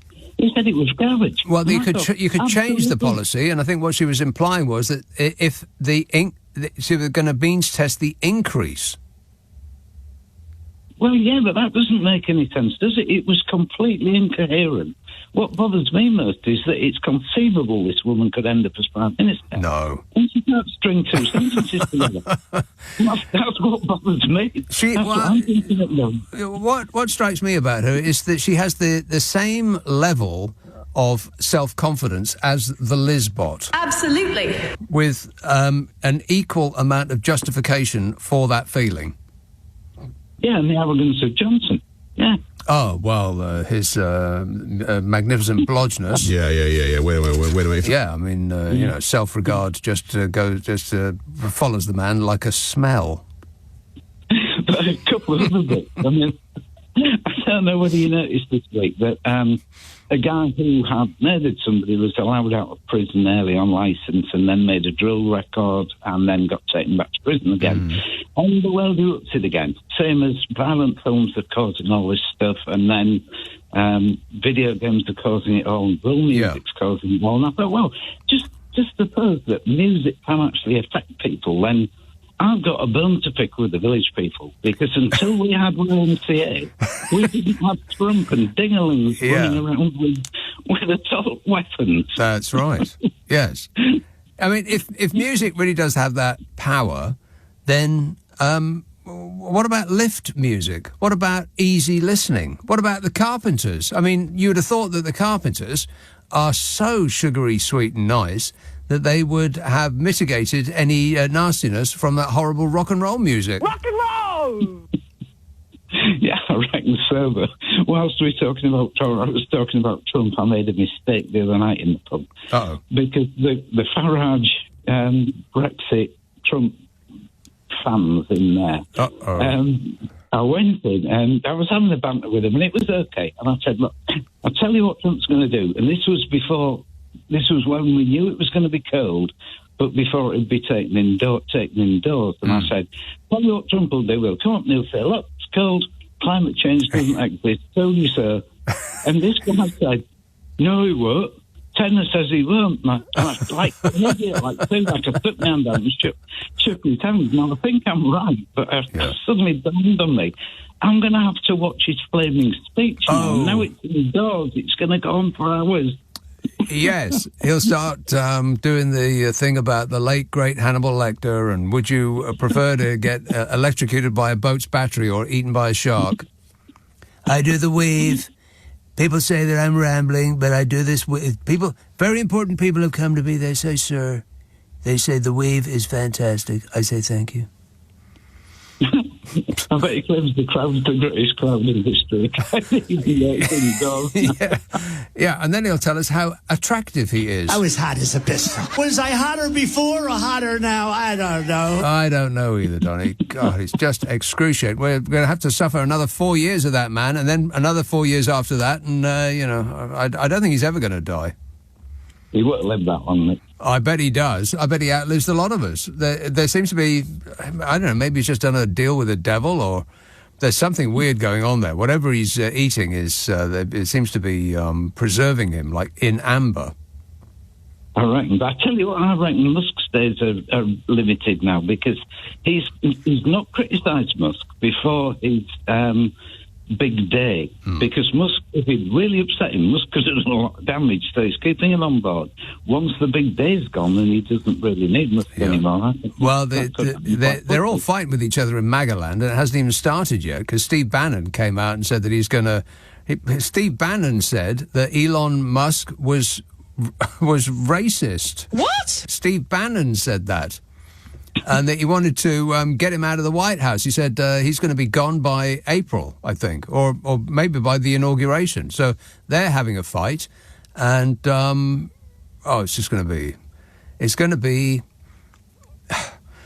a combination of horrifying and entertaining. I think so, and I listened to half an hour's interview with Michael Flynn the other day. Oh yeah, on one of these American channels, and he was sort of hovering between the two. He was sort of saying, yeah, Trump's okay, he's going to do the right thing, but some of his advisors are they're a bit shady, and we're not really interested in the Christian churches. Not really approving of the attitude of some of these advisors. And I'm thinking, God, if he's on the warpath, yeah, I'm going to have serious trouble. Yeah, well, Mike Flynn, I imagine he's heavily armed. If he's on the warpath, then a lot of people are in big trouble. Yeah. All right, thanks for the news, Mike. Nick Abbott on LBC. Call 0345 6060 973. He thinks he looks good in a bathing suit. He doesn't. This text says, Trump's inauguration has moved into an indoor arena so the wind doesn't spoil his hair. Hair? I don't wear a toupee. This text says, it's because they get paid a week what a lot of us get paid as a salary. And that is about the footballing thing.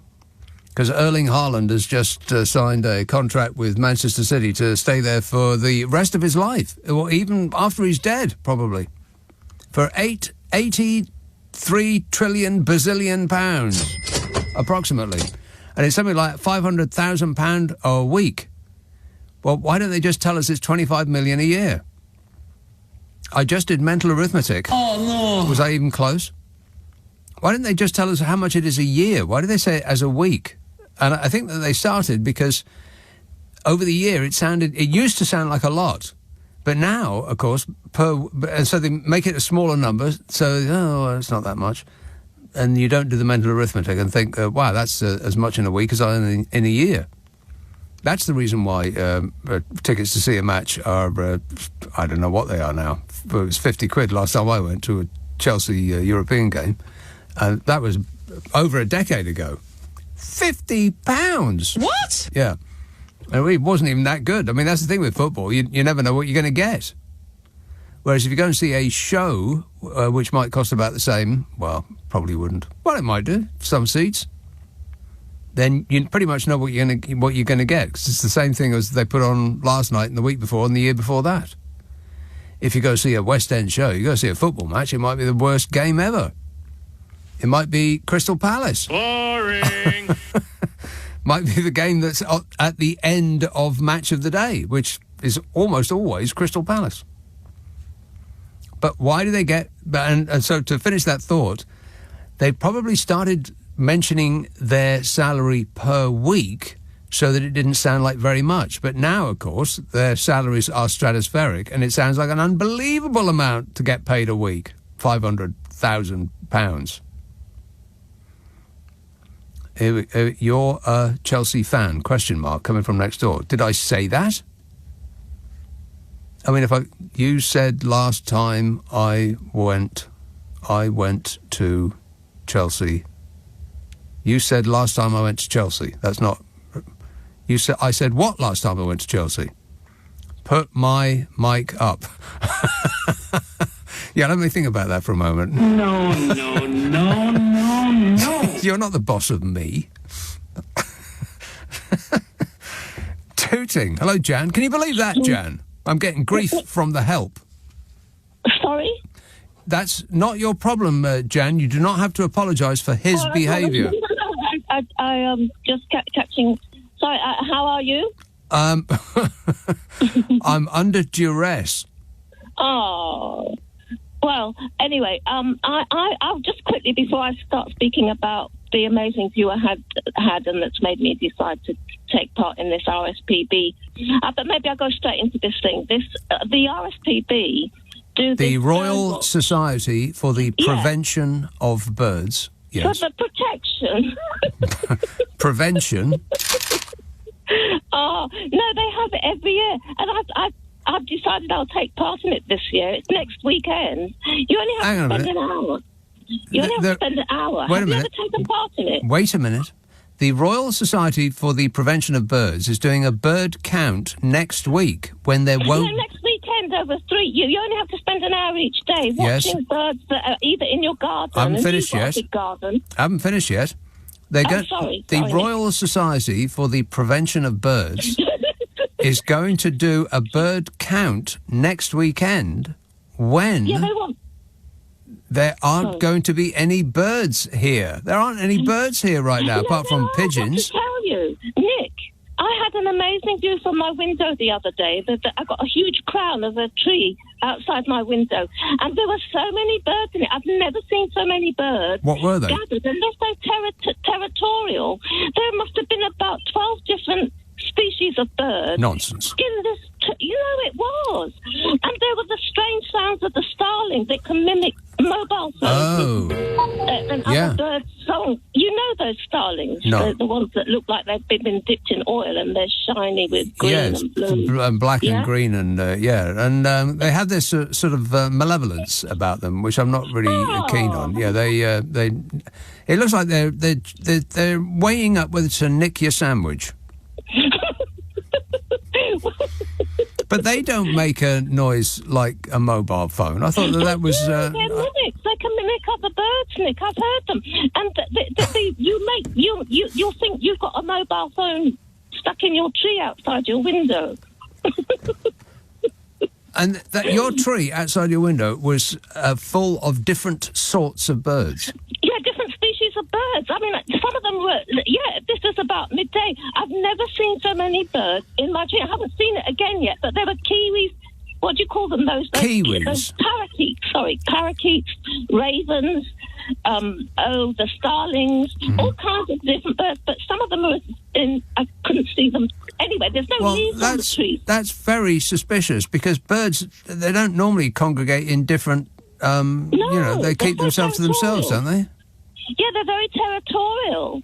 And so I was so shocked to see so many. Yeah. But it's inspired me to want to take part in this Birdwatch next week. They put all the guides online. Right, that seems like they don't really know what they're doing because there are very few birds around these parts at this time of year. I mean, you got your pigeons and that's about it. You got your... Oh, no, I thought they're crows. Got the crows, they don't go anywhere. Robins, of course, they bounce about the place, following after you.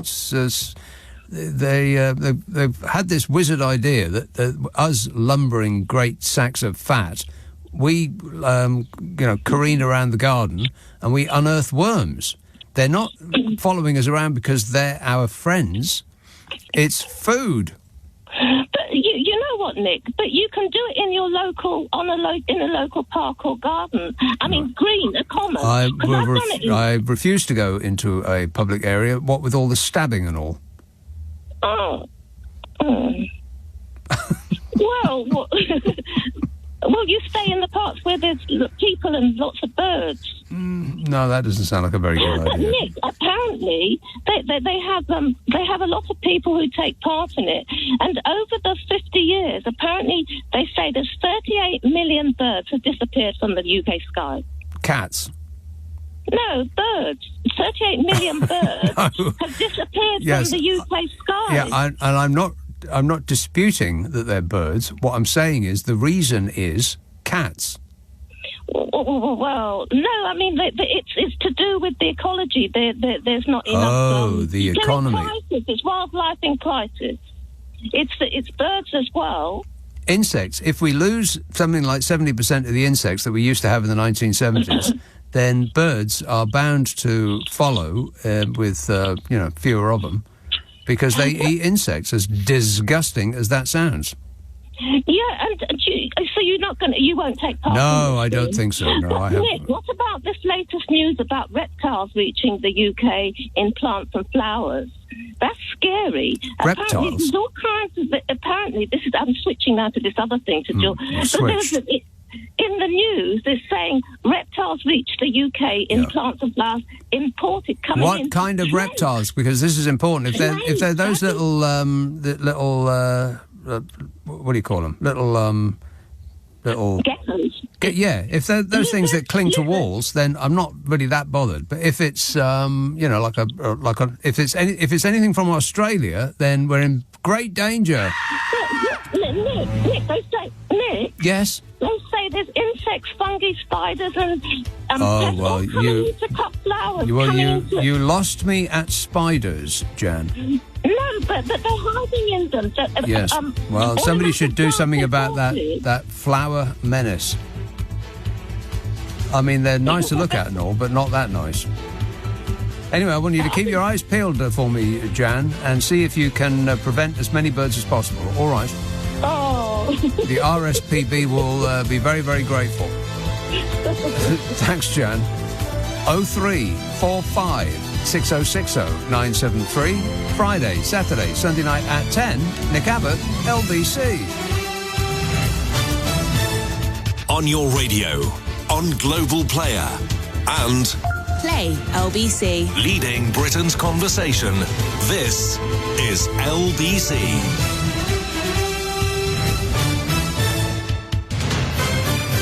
This is LBC from Global, leading Britain's conversation with Nick Abbot. Shut up.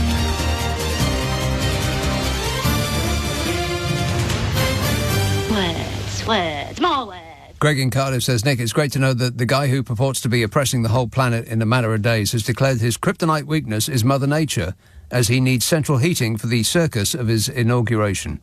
Northern Canada and Greenland will be as safe as they're way too cold for Big Bad Don to deal with, and may have to consider giving away Alaska.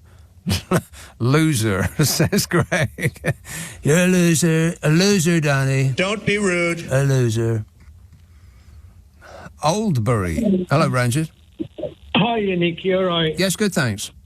Yeah, Jan, you know, if you're listening, I was in Tooting last week, yeah? Oh, yes. And I counted all the birds, right? Mhm. There was 429,324, right?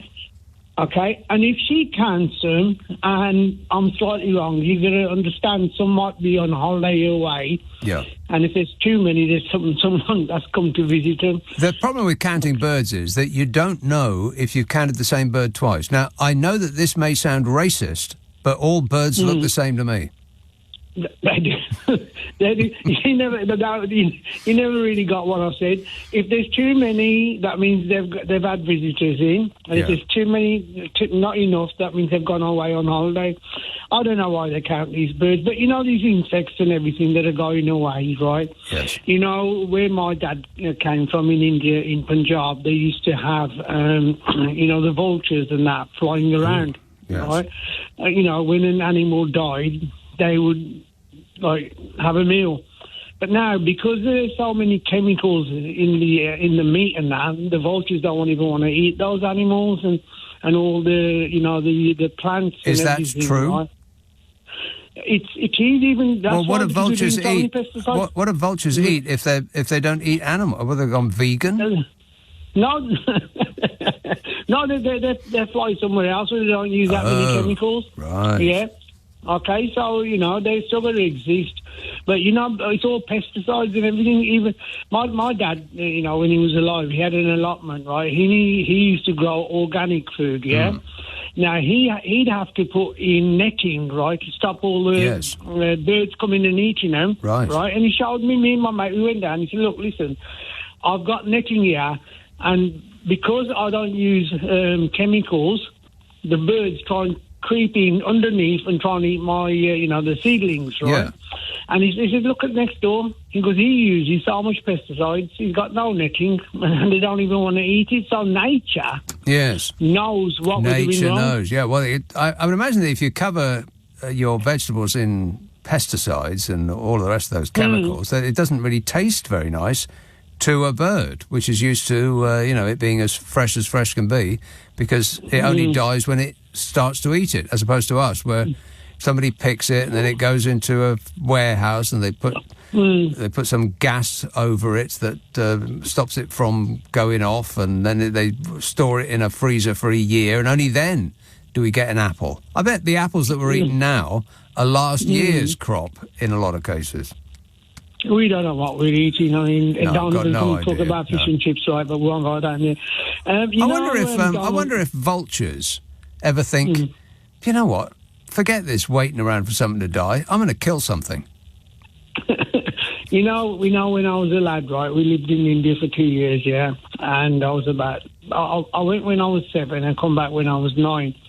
And we always used to get warning about vultures, because if a dog or somebody had died, right, there'd be hundreds of them down there. And my dad used to say, they pick up little kids, right, so you better be careful. So I've always been... But they don't, do they? They're very, very lazy. They wait for somebody else to kill it, or for it to just drop down dead.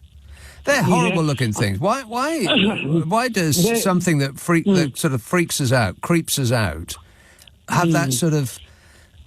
I mean, I'm actually, as we speak, doing the vulture dance. You know, the way it walks. Its shoulders go one up, one down, one up, one down. And it's got that sort of, I don't know, it's like a malevolent sort of... when you're a child and your dad or your mum says, don't go in that room, there's a bogeyman there, right? Yeah. When we used to walk to school, towards the school was where... if somebody's animal died, that's where they used to just dump it. And I tell you what, it was frightening as a child, right, watching all those vultures. Wow. And like I used to say, to my, I said, what happens if they pick us up? He goes, nah, don't worry about it. You're not going to get picked up. Anyway, I wanted to get on to why Donald Trump's total change of gear. Why his colours changed, yeah? Yes. Well, you remember when you was at school, you used to play with plasticine. I think they call it Play-Doh now, don't they? Yeah, the smell of it. Yeah, the smell of it, right? So when you first had a new pack, you had it in strips of different colours. Yeah? And you made like a face or whatever you did in different colours. I used to just roll it all together and make a multicoloured blob. Yeah, but if you carry on playing with it, all the dirt from your hand and your whatever gets on it, and you used to get a dirty brown, and that's what Donald Trump looks like now, doesn't it? Dirty Play-Doh, man. The dirty Play-Doh, man. I've seen him I can't remember one of the days on television, right? He seriously looks really rough. Really rough. He does look to me as though he's used that Ozempic, that semaglutide stuff, in order to lose a bit of weight. And all of the weight has gone from his face, because he now looks like he's sort of a bit suctioned in on the cheeks.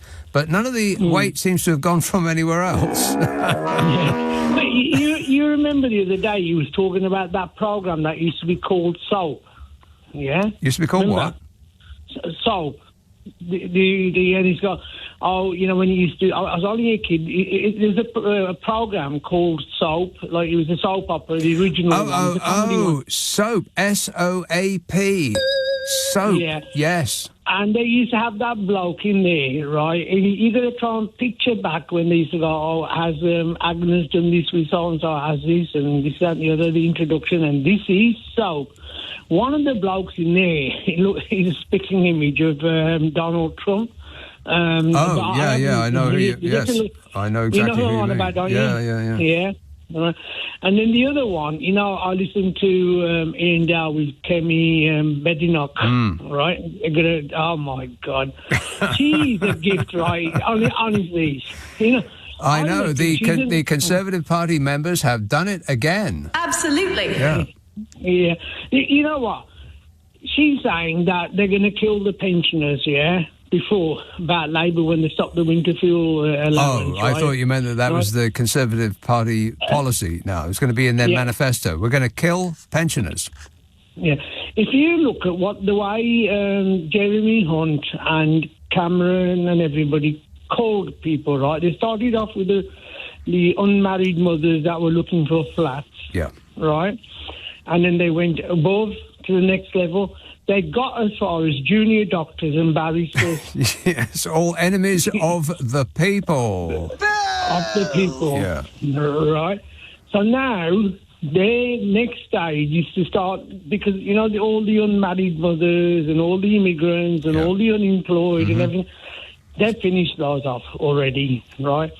Now they're going to start off with the wealthy pensioners, yeah?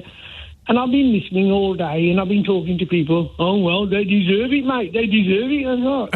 And you're one of those pensioners that you're not getting a winter fuel allowance. Well, no.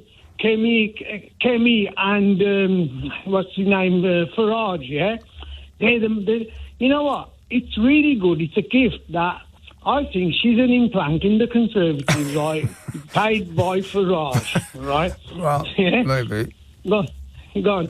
Because Farage and her are going to fight each other and ruin both of their parties. Yeah. And it will be a saviour for Labour, to be honest. I think so too, because the Labour Party have traditionally had to put up with their vote being split by other left of centre parties, which is why they always lose. At least 2/3 of the time since the Second World War, the Labour Party have lost for that reason.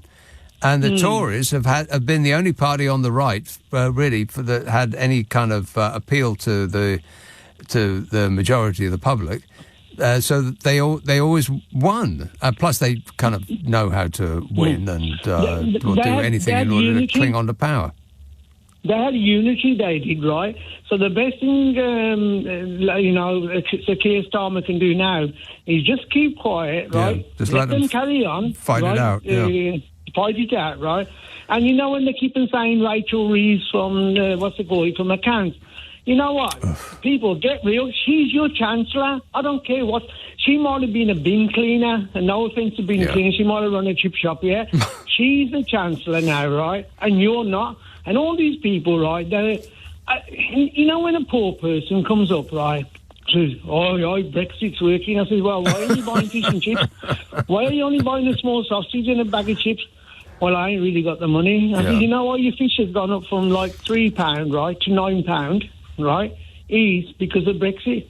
Oh, well, you know what? We've got to get control of our borders, right? You know what? If I had a job in government, right, I would spend all my money on education, right, trying to tell people, educate yourself, mate, look in the mirror and listen to yourself, what you're doing. You know when these people are on the phone, right, they should record themselves and 10 minutes later listen to what they actually have told the man in the chip shop or the man in the pub or phoned you. Kemi Badenoch, right, is just a jumped-up prefect and nothing more than that.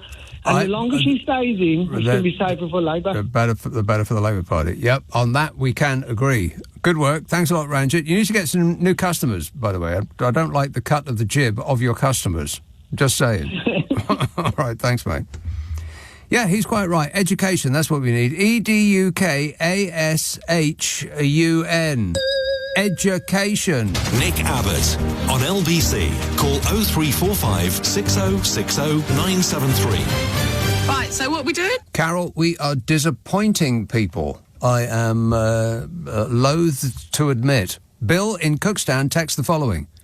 I listened to yours and Carol McGiffin's latest episode of What's Your Problem with Nick and Carol while on my afternoon walk, and I happened to notice that the podcast was marked with an explicit content warning. Warning, warning. He says, I've listened to it 3 times and I can't find the explicit bits.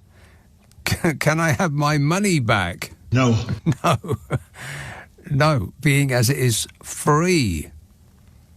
We've disappointed someone, Carol. What? I can't believe that we had an explicit content warning on that.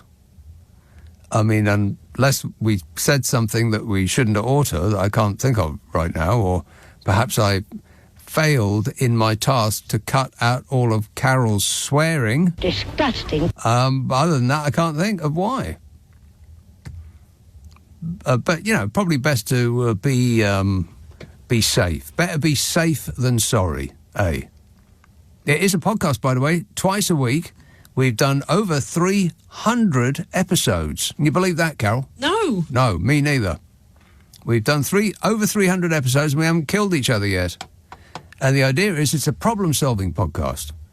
Now, if you want to solve your problem, your issue, dilemma, just something you've always been curious about, then simply send it to the following address, nickandcarol@global.com, nickandcarol@global.com, and prepare to be disappointed like Bill, or completely satisfied if you don't actually insist on rudery. It is funny, though. What's Your Problem with Nick and Carol is available on Global Player and where you get your podcasts. Tessa texts, R.I.P. David Lynch. I reminded my mother about a recent conversation in which I described the end of the film as a bit Lynchian. And she said, I don't know what you mean by that. Anyway, can't remember the conversation. It's a bit like a Lynch film playing out in real life, says Tessa. See Blue Velvet. But that should come with a... Warning. Yeah, explicit material contained within. Approach with caution. Blue Velvet. Clive in Greenford says, footballer's weekly salary, it must be a 1950s or 60s media confection relating to the working class, i.e. the factory worker and bus driver, etc. Yeah, I think they probably started calling footballer's salary per week, because if they called it per year, it would have seemed like an enormous amount. But now they earn such an enormous amount that even by week it's a big number.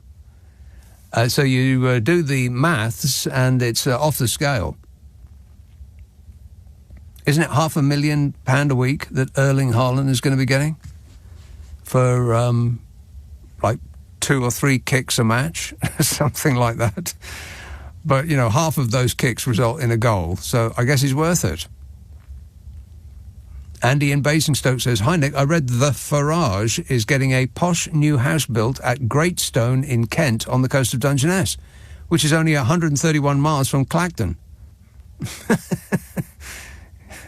He'll be able to watch the small boats from the beach. Great for his constituents." No. Yeah, I read that story, and he said that it's going to be a 3-story house with underground parking, and he's going to knock down a house that he bought for over $500,000 and replace it with this new house, which, I mean, I don't know much about building costs, but I would imagine if it's the size and scale that I've seen, then it'll be at least another $500,000 building costs. So that'd be £1 million house in the middle of, well, absolutely nowhere. And he says he doesn't know what to do with it when it'll be finished. Well, I think the last thing he'll do is move in. Anyone want to take any bets? Mike says, "Nick, what puzzles me about the USA is you can have an assault rifle to shoot people, but you can't have TikTok to show you cat videos because of national security." That's a good point. But hey, Trump can rule over and can overrule national security, so can we have our Huawei back? The country is ridiculous, and yet we prostrate ourselves before it. Yeah, well, there's going to be a whole lot of prostrating going on because Donald Trump insists on it. He's a giant baby with a machine gun. Yeah. That's his problem, is that he's so unreliable, so childlike, that you have to prostrate yourself before him. I mean, you can't shout at a child to stop crying, can you? Because it doesn't work. They'll just cry more. Same with him. We shouldn't get anywhere near him. I mean, the man is totally and completely unreliable, and that's the last thing you need with a friend. Unreliability. We should be hurtling towards Europe, throwing ourselves at them, begging them to, if not take us back, then, do us some favours. Please disregard all of our behaviour over the last, let's say, 30 years. We're really, really sorry. We apologise. I am very sorry that I screwed up. We totally screwed up. Yeah, TikTok. What's that about? I mean, they're banning it supposedly on grounds of national security. What, because the Chinese are going to steal your dance moves? How silly is that? And yet you can walk into a supermarket and next to the frozen food aisle will be the gun counter. I ain't making that up. They have that there. In the supermarket. I mean, you can go to their version of Tesco's and come out with a pre-packed sandwich and a weapon of mass destruction. In case you didn't like the filling. What a country, eh? And David in Horsham says, this is very, very long text. I'll try and read it quickly. Footballers' salaries are always spoken of in weekly terms because it is a sport with working-class roots, and all footballers were originally paid weekly, as were most trades, whereas professions were always salaried. Footballers today are almost exclusively still working class, and the media love to quote weekly pay as it is a quite subtle reminder that they are and always will be working class. The same is true when footballers aged 25 plus are still referred to as boys rather than men. Rugby players' pay is always shown as an annual salary. It's a class thing, pure and simple. Well, yeah, but they ain't working class no more, are they? I mean, somebody who's earning millions of pounds a year is not working class. They aren't. I mean, they may have grown up working class, but they ain't that no more. If they buy their groceries at Tiffany's, they're not working class anymore. Chelsea, Dominic. Oh, hello, Nick. How you doing? Good, thanks. Yeah, I was just wondering if you wanted to have a chat about a few things. I've got a few things on my mind that from the last week and also in the sort of weeks ahead. The first thing was the Nigel Farage, Tommy Robinson, Elon Musk love triangle. And it's just a public service announcement, really, for Tommy Robinson fans to just point out that Nigel Farage chucked him under the bus. And you might do the same to you if you're a Nigel Farage fan. So, but that's just a sort of public service announcement. That happened in the last week. I thought it was quite interesting. Last week or two, I thought it was quite an interesting thing that happened. Okay. But the main thing I wanted to ask you about, though, is are you getting the feeling that the sort of the media, and I'm talking about the American media here, are really, really softening up to Donald Trump? I'm not getting the feeling. They are doing that. I mean, the Washington Post, Jeff Bezos prostrated himself in front of Orange Jesus, and he nixed their front page saying that that the newspaper was going to endorse Kamala Harris, and then the Washington Post just lost their cartoonist for doing a spoof cartoon about all these tech bros, including the Washington Post owner Jeff Bezos, worshipping at the feet of Donald Trump, who was standing on a plinth, and offering him checks for $1 million, all of which is unquestionably true, and they refused to put that cartoon in their paper. I am cancelling my subscription. Yeah, so I actually think, without being too dramatic about this, I actually think this is one of the most important sort of things that's been happening in the last 10 years with regards to what's going to happen in the future. The sort of the way that the media over there, and perhaps a little bit over here as well, has just completely collapsed. No, not in terms of challenge. And because I do actually watch the American media. Normally, what do you watch? What do you watch? Well, I watch clips on YouTube and stuff. Yeah, and that will be Fox News. Yeah, well, no, I do a range. So on the right, you've got like Fox News and News Nation and stuff like that, and then on the sort of in the middle ground, because there isn't really a left, you've got the CNN and MSNBC. Yeah, and they were openly talking about, like, in rational terms, about how great it would be to take Greenland. No, I don't believe that. I mean, they may have had somebody around a desk and they were doing a back and forth, and they had somebody. Yeah, it was a bit like that. Yeah. Right. Okay. So that's not news, and that's not that's sort of panel discussions, and they'll put people in there that disagree with the normal stance of the station in order for for shouting to ensue. That's just they all appear to be on that one side. So I don't believe that. And then the other aspect is not the sort of traditional media, but like the new media, so Facebook and stuff. So looking at what's happened at Facebook. Zuckerberg's given like $1 million to Trump's inauguration. That's just basically $1 million free cash. Yes. And then also he appears to have put a Trump acolyte onto his board. That's right. Yes.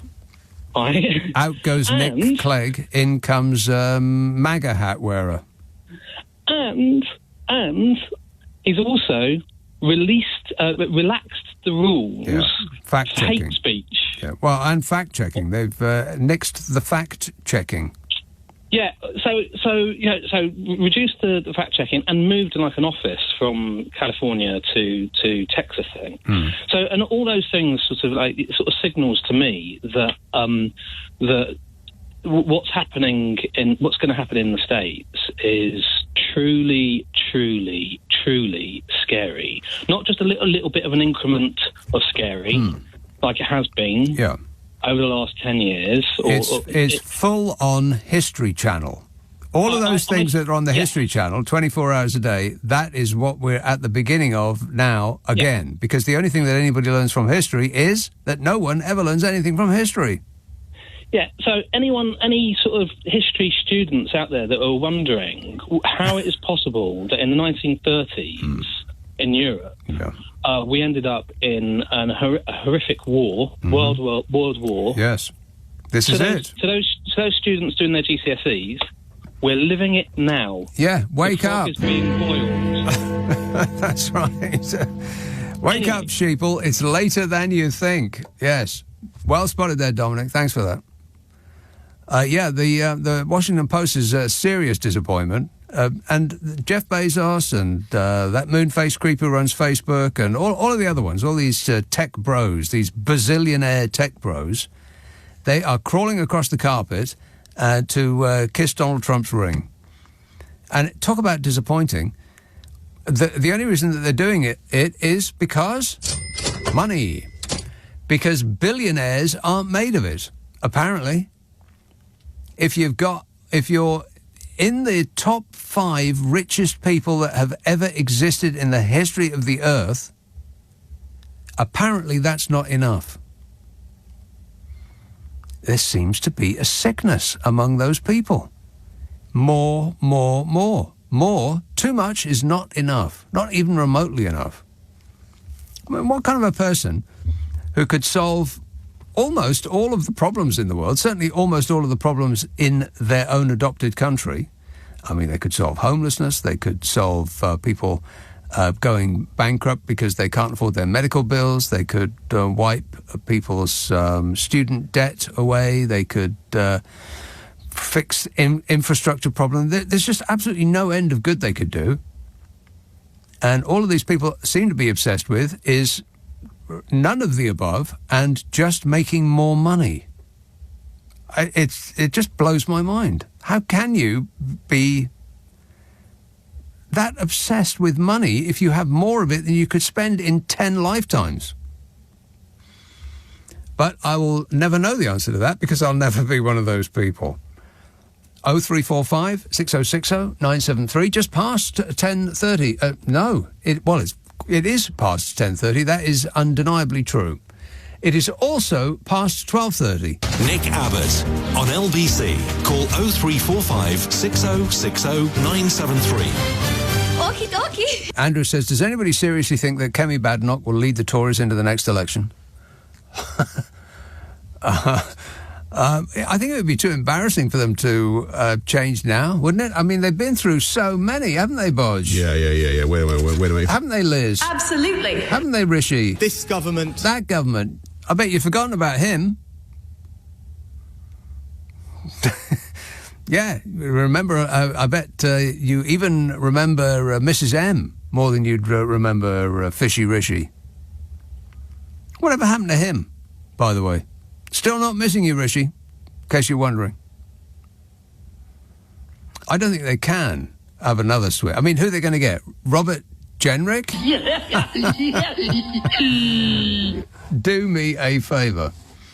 And I think that one of the reasons that Nigel Farage is on an up at the moment is because, I can't believe I'm about to say this, but he looks more real than they do. He seems to be more relatable than any of the current leading Tories.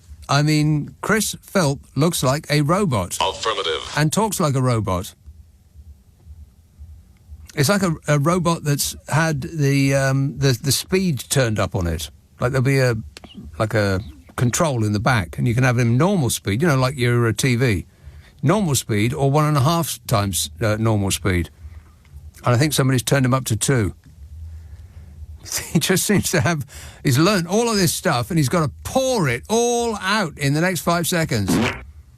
Or his head's going to explode. He does seem to be, not working at the same speed as everything else around him. He just tries to fill the air with noise and numbers signifying nothing in order to prevent anybody else from speaking. But I think that partly informs Nigel Farage's current upward trajectory, is that by comparison with the other right-wingers that he's in competition with, he looks more real.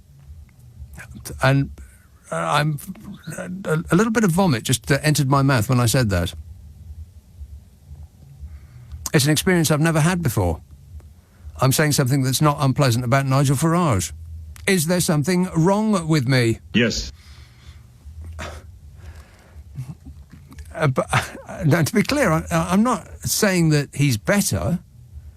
I'm just saying that he seems to be more real. I mean, he isn't.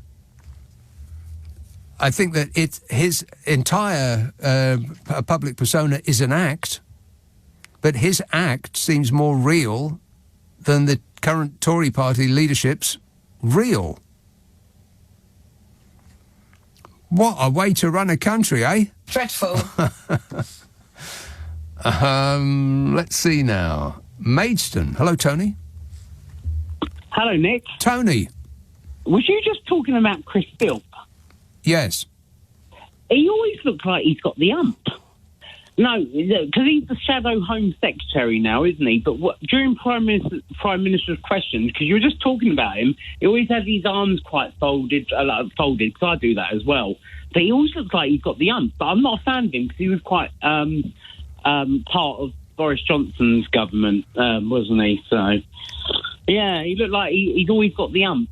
Because he always, I mean, he's quite annoying. I find him quite annoying. Extremely annoying, yeah. Mm-hmm. Yes. Now, I'm only giving you a quick call. Now, I need your help here. Is it called the inauguration? Yes. Well, it depends what you mean. Held in Washington? If you mean the inauguration, yeah, it's called the inauguration. Yeah, I got it right then. Is that held in Washington? Yes. Now, I've been listening to LBC. I thought I'll have a little bit of a break recently and stuff because I've had things to do. Things? Now, Simon Marks has been talking. What do you mean, things? Weekend. You can't just tell us things without going into it in more depth. Things? What are things? I can't. No, not many things, but I just thought, no, my voice has been heard too much. How many? How many things? Oh, I'm just being the dramatic queen. Right. But anyway, I wanted to call because I'm looking at the weather forecast now. There's been a lot of because Simon Marks was talking to Ian Dale. Yesterday, Thursday. Yeah. And he was saying it's going to be 0 degrees. Now the minimum. Oh, worse than that. Yeah, -5 is the high, and then the low is -13. Yeah, on Monday. freezing. -5 is the high on Monday, and -13 is the low. Wow. Yes, and I thought that's quite going to be. astounding. There's going to be a lot of frozen dinglings. In fact, frozen dinglings does sound like a nice lolly, doesn't it? Excuse me, mister. How much is your frozen dingling? Yeah, well, let's hope Joe Biden doesn't get frozen over, shall we? Well, he'll be... Will he be there? Will he be there? Yeah, he'll be there. Of course he will. I hope Hillary Clinton will do the right thing, but apparently it's not going to be as bad as the last one where it was all doom and gloom, very diverse. What's the word? Diversive and stuff like that, and very bad. But hopefully he should. Apparently it's going to be more positive. But I don't think there's anything positive to come out of Donald Trump's presidency, if you ask me. Well, we'll find out, I suppose. I mean, last time you can't wait. Well, it doesn't matter whether you wait or not. It's going to happen before you know it, Tony. Last time he didn't do that well. I mean, all the indicators suggest that, or state boldly, that Donald Trump did not, he didn't do any of the things that he promised he was going to do. And just as regards the economy, because that's what everybody's talking about, he did pretty poorly, actually. I mean, I have detailed files, but it's a bit late to get into all that, all those numbers. Boring. Yeah, spare me. But is that it? Yes, but I'm a bit worried about this Elon Musk. Yeah, Elon Musk is going to get kicked out of the house by Donald Trump, who won't be able to stand him anymore. I mean, talk about the odd couple. They just can't get on for a long period of time. Donald Trump has already said about Elon Musk hanging around in Mar-a-Lago. He said, I can't get rid of him, as a joke. But the thing is, Donald Trump doesn't really joke. He hasn't got much of a sense of humour. And so he does cruelty, all right, and a lot of the things that he says are funny, but, unintentionally. Like this, for instance. Trust me, I'm like a smart person. Yeah, he didn't say that as a joke, but it is funny. Trust me, I'm like a smart person. I don't think it'll last 5 minutes, to be honest. No. When 5 minutes is 6 months. I reckon there'll be because them two egos in the same room. It ain't going to last 5 minutes. No. I'll give it 6 months. £10, 6 months. Right. Okay. Well, I'm not going to take a bet with you, Tony. No. But you can award yourself £10 if you're right. How does that sound? Thanks a lot, mate. 0345 6060 973. This says, have you seen Trump's latest official presidential portrait? It bears a striking resemblance to the mugshot taken of him in 2020 at Fulton County Jail after he was charged with attempting to overturn his 2020 election loss. I think he may be trying to send us a message. I think the message is that he looked at his photograph and thought, ooh, I look great in that. And he just wanted to repeat it. That's the message. He thought he looked good in that photograph, so he wanted to recreate it with better lighting. That's the reason why. Don't look for any depth with Donald Trump, because there isn't any. He thought, oh, I look thin and handsome in that photograph, and a little bit scary, so I'm just going to recreate that. There is no message other than he thought he looked good. The end. Let's have Cornwall. Malcolm. Oh, Nick, how are you, sir? Yes, good, thanks. How's the weather in Cornwall? Well, it's good. Cold, cloudy today, but we had a few sunny days. It's been okay. Yeah, because you have a microclimate there, don't you? It's miserable. It's miserable. Is it? Where I go to golf, it's just legendary. You wherever you are, you go to where I play golf.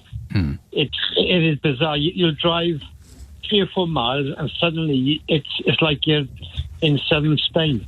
Most of the time. How weird. Hey, look, just to add a couple of things to the last caller, Trump and what he is promising, and 2 biggies are he's going to do raids. ICE are going to do raids on Democrat cities to round up illegal immigrants. And the second thing is, and this refers to people like Boris Johnson, for example, he's going to scrap the Born in USA automatic citizenship rule. Yeah, I'm not sure he can do the second one, because I think that's... I think he will. But I don't think he can. Well, I think he'll do it through Congress, because he has got majorities in both houses. But anyway, it simply means that the control then of who goes in, who gets citizenship, pretty much stops with him for the next 4 years. If he can get that through. Now, he wouldn't be saying it, I don't think, if he didn't think at least that he could do it. Oh, come on. He says things that he can't do all the time. I mean, the man is just a giant lying machine. You wind him up and the lies just pour out. I think last time he got the big idea he wanted to get through, and that was the massive tax cut for the rich. Yeah. I think that he will do, yeah. Well, he'll be extending, because at the moment it ends 26th, doesn't it? But he's going to extend that. Well, one of his people said our number one priority is to extend the tax cuts, which are for millionaires and billionaires. So he will do that, absolutely. Everything else is secondary. One other a small thing before my big thing is, did you see the story yesterday or the day before about the Tesla that was caught driving in Britain, which was hired somewhere in Europe? Not a Tesla, specifically a Cybertruck. Yeah, Cybertruck, which you just simply not allowed into the country. Yeah, because not because of safety reasons, because it's just too embarrassing in this country to be seen behind the wheel of one. It hasn't got a conformity certificate. I know. It isn't so. But anyway, I thought that was brilliant. Now, wait till Elon has wind of that. But my main reason was ringing in. I think this is going to be an okay year, because I don't know whether you spotted or whether you had any interest in Starmer this week, but he's in Europe yesterday and today. And Europe are making such loving noises to Starmer about us, and they want us back. And, I was thinking, it just occurred to me that I think this is a time, this next year or two, when Starmer could sneak us back into the EU, because the only thing stopping the only thing stopping him would be Kemi Badenoch. And I think she is utterly bereft of any reasonable thought. No, I think that the thing that is preventing him from doing it is that he thinks that there's like a broad coalition of cross-party voters who would not vote Labour next time if he takes their precious Brexit away. And it is sort of spread around the parties. I mean, Labour and the Tories and Reform, of course, they all love, to a certain extent, Brexit. And so it's not down to party line. It's more down to geography and, say it softly, education and what kind of job you do. Well, I think he's going to have to do something because he's not going to get any kind of... This is the year of the big renegotiation, I know. But I don't think he's going to get anything out of Europe, which is why I think they're being so sweet with him, because I think they're keen to get us closer to them. And I think in a minute... I think they're probably keen to normalise trading relations, but I don't know about us having a seat at the big table again. I think they want more than that. But I think that after Monday I think is D-Day. I think within a fortnight, a month, max, we're going to know exactly where we stand with Trump. Well, we do know where we stand with Trump. He's completely unreliable as a friend. We cannot rely on him. Therefore, we can't really rely on him as a trading partner. I mean, if things work out well, then all well and good. But we should not abandon anyone else, including China, I should say, in favour of hoping that Donald Trump doesn't wake up in a bad mood. But I think Monday we will start to see, because Monday he will be signing stuff off on Monday, and I think we're going to get a flavour of what he wants to do, he's going to do, and how we are going to be affected. I think by the end of next week we'll have a pretty clear picture of where we stand. Well, I can't wait to see what his dingling fans are going to think when the prices of everything go up, because that's the reason that they voted for him, by and large, is that he promised them that the prices would go down on goods and petrol and all of that stuff. But tariffs are going to make the prices go up, the opposite of what he's promised. So I just wonder, who they're going to start shooting when that happens. This is LBC with Nick Abbott. Call 0345 6060 973. Text 84850. Alexa, send a comment to LBC.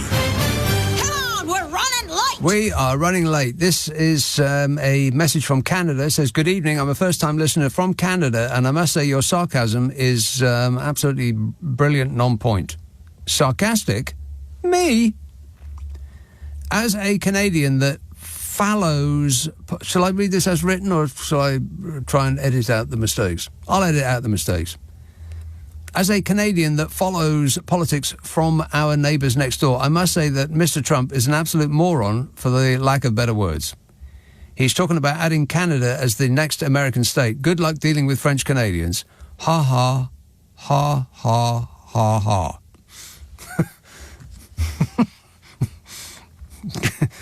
I speak great French. Everybody says so. People come up to me, very, very important people. They come to me, they say, "Sir," they say, "your French is fantastic." I say, "Thank you." May we have your country? Let's have Derby. Simon. Hi, Nick. Thank you for reminding me of that television programme, Soap, the American television programme. Is that sort of singy-songy? I'd forgotten completely about it, but it was so good. And it was like the late 70s, early 80s. Yeah, I probably agree with that, yes. Yeah, but there was, I think, I'm not 100% sure, but there was a couple of other ones came around about just after Soap. One, I think, was a spin-off called Benson. Do you remember Benson? No. That was with Robert Guillaume, I think his name was. He was in Soap. He was a black butler in Benson. No. And then there was another one called WKRP in Cincinnati. Oh. It was about a radio station. Yes. I do vaguely remember that, but I don't think that actually played here, did it? Yeah, I saw it. They were all on late at night on ITV. Right. And I think there was something to do with the same people with all three of them. You know, the writers or the directors or something. I think they were sort of linked. I don't know why, but it's just occurred to me that a program that I used to really like, there was a sitcom from the States called Dream On. Do you remember that? Yes, I remember that. How come that's not on TV now? I'll tell you another one that was really good, and it's... the name of it always escapes me, but the woman who was the lead married Ellen DeGeneres.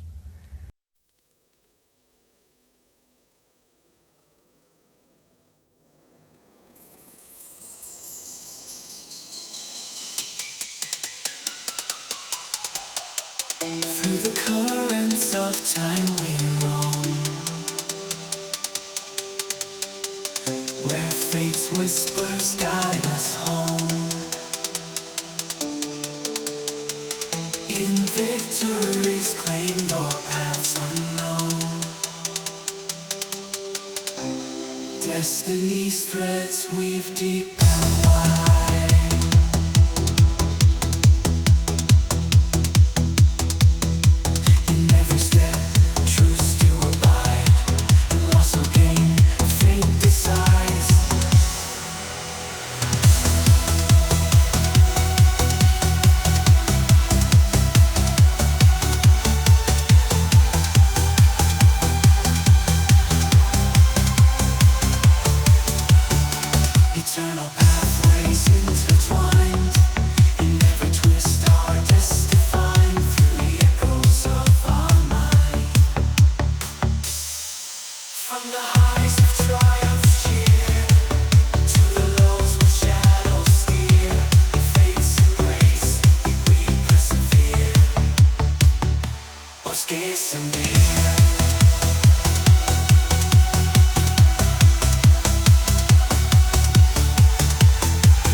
And they both live here now. She's a very striking, tall, like model-like person, and she was the almost like robot. No, he's coming in with Arrested Development. No, it's not Arrested Development. She was an almost robot-like executive for an anonymous company that was always giving the workers the hardest time, and they were working on it was either like a chemicals company or weapons manufacturers or something like that. But it was hilarious, and I can't, and her performance was utterly brilliant, but I can never remember the name of that film, but that soap. But if you just Google Ellen DeGeneres wife, then she was in that show, and I think she's retired now, which seems a shame because she was really funny. They were like the beginning of all these American soaps coming over, weren't they? All the American comedies. I'll tell you one that I watch at the moment. It's a cartoon, though. It's on E4 called The Mike Tyson Mysteries. Oh, my God, it is absolutely hilarious. And it's him doing the voice. And if you just watch a few of them, you'll die. It's a bit naughty, right. But oh my God. God knows how they got him to do it. He's got a good sense of humour, that man has, I tell you. Well, he has a very distinct voice. I am very sorry that I screwed up. That's him. I'll tell you another thing. I did, your Nick and Carol, yes. What's Problem? Mm-hmm. I sent in one of my milestones for your 300th episode. Oh, yeah.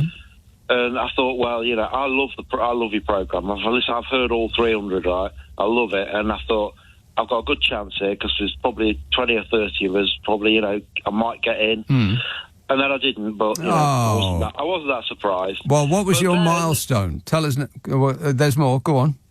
Then, on episode 302, you did my milestone as a problem at the end. I'm Dr. Martin, man.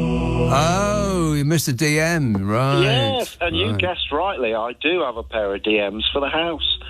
But they're normal DMs. They're just, when they get worn out, I just wear them just around the house. Right, so they're not covered in, everything that's on a pavement. Yeah. Exactly, yeah. Well, 50 years. All you had to do is wait for total satisfaction. I know, but you did miss my name off. Well, that's me. That's just me, and I apologise. I am very sorry. Me and Mike, we're very sorry. I wear 3 pairs at once, and then they wear better.